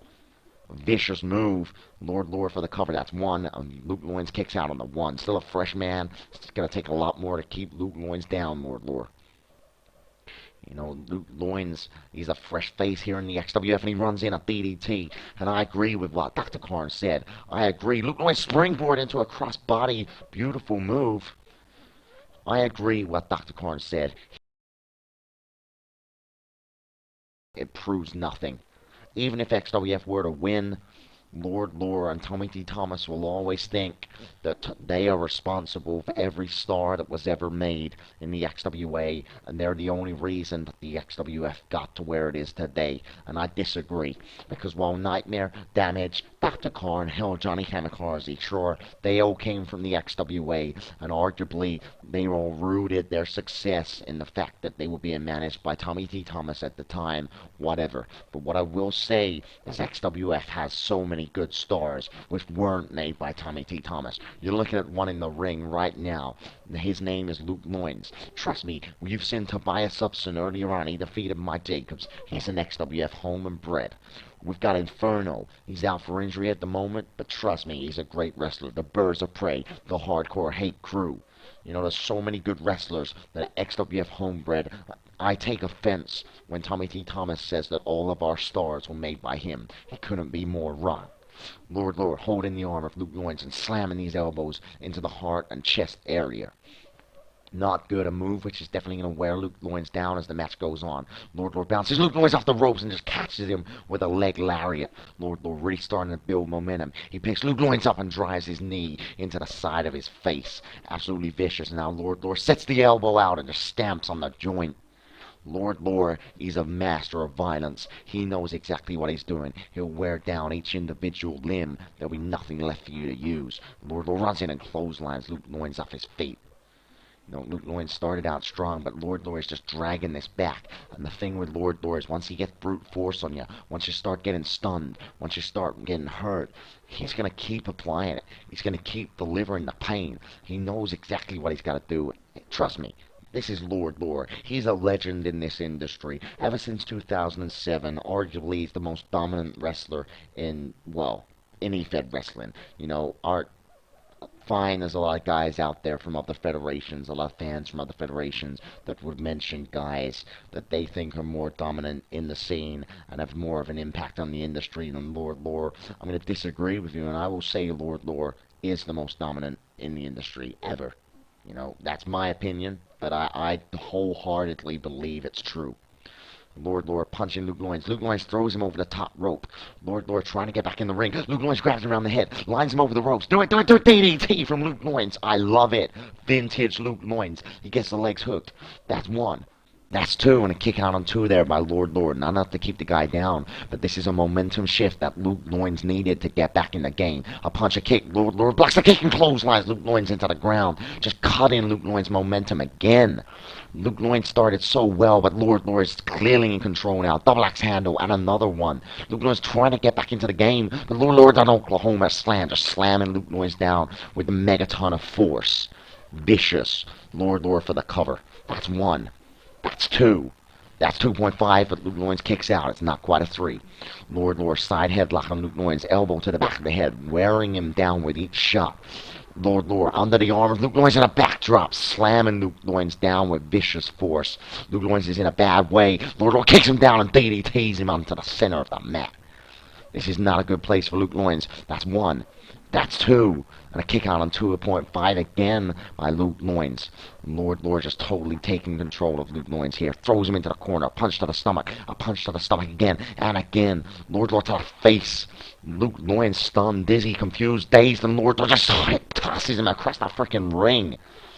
God, man, this is not good. Lord Lore mounts Luke Loins, just throwing these heavy fists into the face of Luke Loins. This is bad. This is bad, Luke Loins. You've got to find a way back into the game. You've got to turn this back into your favor. Lord the Irish Whip. Luke Loins runs in. Crescent Moon kick in the side of Lord Lore's face, knocking him off his feet. This has got to be the momentum shift we need. That's one. That's two, and a kick out there by Lord Lore. It's not enough to keep him down. But Luke Loins, this is your chance to lay the smack down on Lord Lore. Drop kick to the back.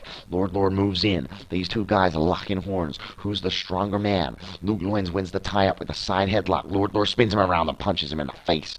Lord Lore dominating here. Luke Loins with a knee to the stomach. Fighting back, a kick to the chest, a punch to the face, but Lord Lore blocks it. And now a side headlock from Lord Lore. Oh, this is not good for Luke Loins. Lord Lore turns him inside out and a hangman's elbow. A hangman's elbow, vicious from Lord Lore, who throws Luke Loins into the corner. Oh no, he's moving him up to the top rope. This is not good for Luke Loins. Luke Loins kicks Lord Lore back. He kicks him back. Luke Loins to the top rope. Crossbody, and he nails it. And he hooks the legs. That's one. That's two. And a kick out on two there by Lord Lore. Not enough to keep him down, but Luke Loins grabs Lord Lore in a side headlock. Throws the arm over. Spin around neck breaker. Beautiful move from Luke Loins. This is what we need. The legs hooked. That's one. That's two, and a kick out on two there by Lord Lore. It's not enough to keep him down. Lord Lore gets kicked in the stomach. Luke Loins with a clothesline, driving him to the ground. This is what we need, Luke Loins. This is what we need. Enziguri from Luke Loins. Lord Lore crumbles down to the ground. Luke Loins picks Lord Lore up and kicks him in the face. Kicks him in the face. Beautiful move from Luke Loins. For the cover. That's one. That's two, and a kick out on two by Lord Lore. But Luke Loins looks focused now. He knows what he's got to do. He throws Lord Lore over the top rope, runs at him, but Lord Lore pulls the top rope, and Luke Loins goes falling to the outside. Damn, man, Lord Lore is cutting Luke Loins off at every single opportunity. And Lord Lore now... Whoa, watch my table, man. Why'd you have to do that? That's it. Put him back in the ring. Get back in the goddamn ring. He puts Luke Loins in the ring. What the hell? He's tearing my table. I'll keep your eyes on you. I'll keep my eyes on the ring. Luke Loins back through the ropes. I love it. I love it. He smashes Lord Loins my table. I don't care if it's Luke Loins. I don't care if it's Luke Loins. Oh. Wait, what the hell? Luke Loins. All right, man. Well, calm down, guys. Calm down. Calm down. What the hell? Luke Loins picking Lord Lore up on the table. He put him in. Down and back. Down and back. Through my freaking table. Through my table. Luke Loins, get him in the ring. Get him in the ring and pin him. This is over. We got a new World Heavyweight Champion. The XWF. We've won it. Get him in the ring and pin him. Luke Loins for the cover. The crowd are cheering. 1, 2, 3. Luke Loins, no. No, I thought Luke Loins has won. I thought he was a new world champion. But Lord got a shoulder up in 2.9. I can't believe it. Luke Loins is staying on the attack, though. This is exactly what he needs to do. He turns Lord around, neck breaker drop. Beautiful move there from Luke Loins. Stay on the attack. I can't believe he did to hell and back through the announcer's table, and Lord found a way out of it. But the momentum is now in Luke Loins' favor. A drop kick there. That's one. That's two. Actually, no, Lord kicks out again. Luke Loins on the attack. Crescent moon kick, knocking Lord off his feet. How the tables have turned. How the tables have turned. Lord is totally in control of this match. And Luke Loins is bringing it all back. A shoulder block to the stomach there. And a second shoulder block to the stomach. Come on, Luke Loins. The whole XWF locker room behind you. Everything on the line. Luke Loins moves Lord onto the top rope. Punches him in the face. Luke Loins putting him in a suplex position onto the top rope. Do it, Luke Loins. Do it. Superplex off the top rope. Amazing maneuver. Cover him. Cover him. Luke Loins for the cover. 1, 2, 3. No. Lord kicks out again.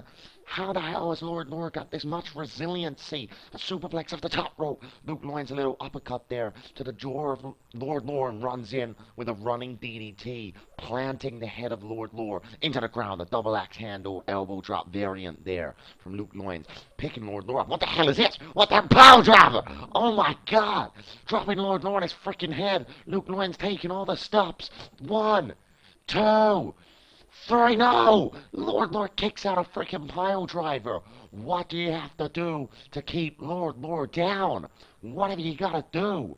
Luke Loins resorting to a freaking pile driver of all moves, and Lord still finds a way out of it. A clothesline there from Luke Loins. Luke Loins definitely in control of this part of the match. The to hell and back through my announcer's table was a turning point in momentum, a change, a shift in this match. Lord, he was winning. He had the possession of the match. He was in control. But ever since that one moment, Luke Loins has turned it all back into the XWF's favor, and another neckbreaker drop from Luke Loins. Picking Lord up again. Loins is staying on the attack here. DDT! Beautiful execution, just planting Lord's face into the mat, and Luke Loins dropping a knee on the back of his head. This is exactly what we need. This is exactly what we need. Luke Loins kicks to the face. Look at these kicks to the face, and a massive kick, and Lord goes crumbling down. He's trying to get up to his feet. Luke Loins runs in and smashes his face onto Luke Loins' knee. I love it. And now Loins adjusting the position of Lord. What's he doing? He's going onto the top rope here. Luke Loins, diving elbow drop. I love it. The legs are hooked. Come on. 1, 2, 3. Oh my god, Lord kicks out again. Lord kicks out again. Luke Loins stay on the attack, combination of punches. Lord blocks a punch. Where does he get this resilience from? Where does he get it from? And now Lord on the attack with a massive left hand. Luke Loins is stunned. Lord going for the suplex. Luke Loins puts his leg in between. Lord blocks it, a suplex of his own. Beautiful, beautiful. Luke Loins, he's finding a way to reverse every move that Lord throws him now. Luke Loins, oh, Lord slams him down. Luke Loins tries to run in for a clothesline, and Lord just changed the momentum in an instant. Drags Luke Loins in with a short arm clothesline. Vicious. Lord stand on the attack now. Trying to shift the momentum back in his own favor with a short arm clothesline again. Picking Luke Loins up to his feet. Goes for a whip. Luke Loins reverses it. Drags him in and uses a short arm clothesline of his own. And look at Luke Loins just stumping a mud hole into the chest of Lord. High stakes here, ladies and gentlemen. High stakes. Luke Loins grabs Lord. Irish whip. Lord reverses it. Throws Luke Loins into the corner. Runs in for a shoulder block. Luke Loins moves out the way and runs in and just kicks Lord in the face. I love it. Luke Loins, he's really making a show for himself here tonight, ladies and gentlemen. Could this be his moment? Not only would he become the XWF World Heavyweight Champion, but he'll save the XWF and destroy the XWA in the process. You know, Dr. Karn gave Luke Loins this opportunity. We know how much Karn wants a round 3 against Lord. We know how much he wants it. But he said, this is not about my personal feelings. This is about the XWF. And he needs to prove to Tommy T. Thomas that the XWF has its own stars. And a momentum shift here from Lord using that belly-to-belly suplex. Luke Loins turns around, straight into a lower breaker. Lord locks it in. Luke Loins turns it around into his own. Lord pushes him back. Swift Justice. Oh, my God. Swift Justice from Lord. And now Lord again, turning Luke Loins up for a lore breaker. These two moves, a combination of death. And Lord locks him in, hooks the arms. This is not looking good for Luke Loins. Lore breaker, and he nails it on Luke Loins. Luke Loins is not in a good place. Lord for the cover, that's 1. That's 2. That's right, Luke Loins gets a shoulder up at 2.999.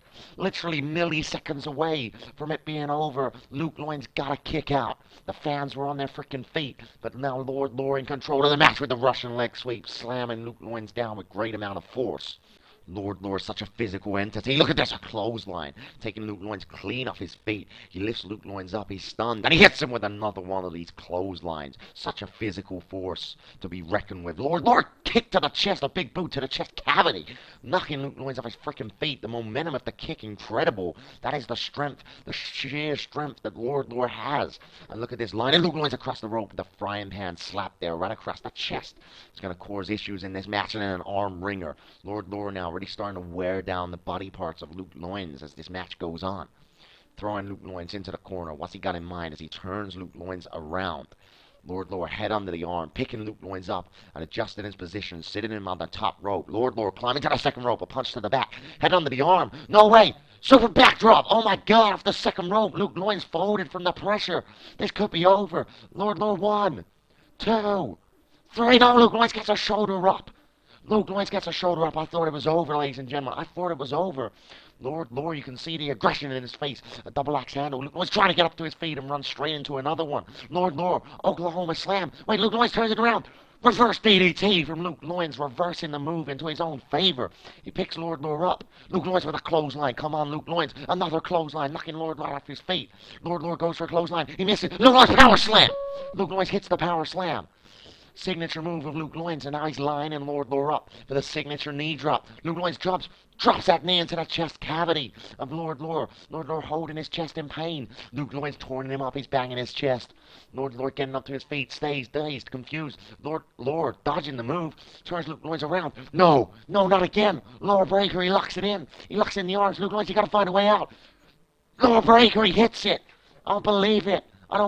No. 1, 2, 3. Luke Loins kicks out. The fans on their feet. Luke Loins kicks out a second lower breaker here tonight, ladies and gentlemen. Lord staying on the attack. Physically aggressive here. Turning Luke Loins inside out with his neck breaker and sits down, crushing Luke Loins' neck. This is a tense moment, ladies and gentlemen. I thought it was over. And Lord thought it was over too, but now stay on the attack with a snap suplex. Luke Loins battered, beaten, but he's still fighting. He's still kicking out whatever Lord throws at him. Lord with another snap suplex there. A second one, crushing the body of Luke Loins, picking him up. Not again. Lord going for it again, a third time. A third snap suplex there. The amount of physical pressure that's being put on Luke Loins' body from them snap suplexes. It's absolutely disgusting. No. Lord locking in his submission. His signature submission, a death sentence. Look at the agony in Luke Loins' face. Look at the agony. A move that so many people have tapped out to. Hell, Nightmare tapped out to it on episode 21 of Shockwave. Lord, applying the pressure. Luke Lloyd's in agony. He's trying to crawl. He's trying to scratch his way across the mat. Look at Lord face the aggression. The aggression. He is applying the pressure like no other. He is applying the pressure, and Luke Lloyd's so far away from the ropes. The pain shooting up his spine, unbearable. But Luke Lloyd's is crawling. He knows what's on the line. He knows what's on the line. He's crawling. He's reaching out, stretching his fingers as far as they will go, stretching them out. Reach the ropes, Luke Lloyd's. Reach the ropes. He's nearly there. He's nearly there. Come on, Lloyd's got the ropes. Get the ropes. Luke Lloyd's got the rope. Lord has to break the hold. Referee says break the hold. God, that was close. Wait, what's Lord doing? He's dragging Luke Lloyd's away from the ropes. No, not again, not again. Death sentence, he's locked it in again. And Luke Lloyd's is so far away from the ropes yet again. The pressure shooting down his spine, every nerve in your back just ragging in pain. The blistering agony shooting down his back. Luke Lloyd's is crawling. He's got to reach the ropes again. Lord applying the pressure of the death sentence. One of the most excruciating special moves. One of the most excruciating submissions in XWF, in XWA, in history. And Lord is applying it. Luke Lloyd's looking like he's going to pass out any second. He's trying to reach. Look at his eyes. They're heavy. He's reaching out. Luke Lloyd's in agony, holding his hair. Reach the ropes, Luke. Reach the ropes. He's got the ropes. Luke Lloyd's got the ropes. Lord has to break the pin. Got the emotional boundaries there that Luke Lloyd's was pushed to. We all had our hearts in our mouths. Luke Lloyd's in agony. He's trying to get up to his feet, and Lord is sizing him up for a swift justice. He runs in. Lord, power slam! Power slam! Lord did not see it coming. Where did Luke Lloyd's find the strength? He picks Lord up. Clothesline. Lord gets up and receives another clothesline from Luke Lloyd's. Lord kicks Luke Lloyd's down. No! He's locking in the Lord breaker. Luke Lloyd's turns the arm around onto the arm. Luke Lloyd's to hell and back in the center of the ring. In the center of the ring. Pin him. This is over. The fans on their feet. That's 1. That's 2. No champion. 3. No! Lord gets a shoulder up. Luke Lloyd's banging his chest. He's going to give him another to hell and back. He's going to do it again. Lord turns around, pushes Luke Lloyd's away. Where does he get the resilience? He's back on his feet already. Double axe handle with another one from Lord. Luke Lloyd's to hell and back. Lord turns it into a spiking DDT. Mid-move. Oh my God. 1, 2, 3. Luke Lloyd's kicks out. Oh my God. Luke Lloyd's hoisted him up. I was speechless. Luke Lloyd's hoisted him up to hell and back. Mid-move DDT from Lord spiking Luke Lloyd's slap bang on the top of his head. Now Lord throws Luke Lloyd's into the corner. And look at this, a punch to the chest. Lord a beast, just throwing these shots to the chest, and now to the shoulders and the chest and the throat area with clotheslines. More shots to the chest and stomach. Lord just throwing them with no mercy. So much force. Think of the internal bludgeoning that Luke Lloyd's body has taken. The bruising, a shot to the face there from Lord, and more shots to the stomach and chest area. Luke Lloyd's got no defense against this. Lord, a beast, a machine, an animal. He locks the arm. Look at the strength in Lord. Massive hip toss, throwing Luke Lloyd's 3/4 of the way across the ring. And now Lord sizing him up for a swift justice, ladies and gentlemen. If he hits this, it could be over. It could be over, and Lord seizing this opportunity. He's sizing Luke Lloyd's up. He's sizing him up. Luke Lloyd's up to his feet. Lord runs in. Luke Lloyd, swift justice! Luke Lloyd's hit Lord with his own signature move. He hit him with his own signature. And now Luke Lloyd's lining him up. He's lining him up. Luke Lloyd's signature knee dropping to the throat of Lord with so much force. Luke Lloyd's beating his chest. He's beating his chest for to hell and back. This could be over if he nails it, ladies and gentlemen. Luke Lloyd's under the arm. To hell and back in the center of the ring. He nails it. It's got to be over. The leg's hooked. That's 1. That's 2. That's 3. Luke Lloyd has done it. Luke Lloyd has done it. He's beaten Lord. He's the world champion. He's the world champion. And the XWF is safe. The XWF is safe. The fans on their feet, standing ovation. One of the loudest crowd pops we've ever had in XWF history. Here at Absolution, the capacity crowd all behind Luke Lloyd's all the way. And now he stands tall with the World Heavyweight Championship. The XWF has done it here tonight. It was looking bleak. Don't get me wrong. They brought it to us. They brought it to us like no one ever has. And we buckled under the pressure. We buckled. But at the end of the day, we have done it, ladies and gentlemen. We got our asses kicked, but we fought back. The owner's just come down. The owner clapping his hands. He comes over to Luke Lloyd. He's patting him on the chest. He holds Luke Lloyd's hands up in the air. He's pointing to him. Luke Lloyd was a deciding factor. We got a camera backstage. Tommy T. Thomas. Look at Tommy T. Thomas' expression. That's what you get, Tommy T. Thomas. He's angry. He's shouting. He's telling the cameraman to get out his freaking locker room. Get out his freaking locker room. Shut up, Tommy T. Thomas. Luke Lloyd's World Heavyweight Champion. Luke Lloyd's What a man, what a legend here tonight at Absolution, where legends are made, where stories are told, where history is forged. Luke Loins has done it. He has done the unthinkable. And Lord, you know, you can't take anything away from him. He's had an amazing reign with that title. But tonight, he just wasn't the better man. That's the way it goes. He's on the floor still hurting from that to hell and back. That swift justice, that knee drop, a combination of free moves from Luke Loins, which was enough to win him this match, to win the XWF, to win at Absolution. Ladies and gentlemen, the XWF is safe. The owner is safe. Tommy T. Thomas, you better start packing your bags because you're out of here. Same with all the other XWA guys. You can get out of here.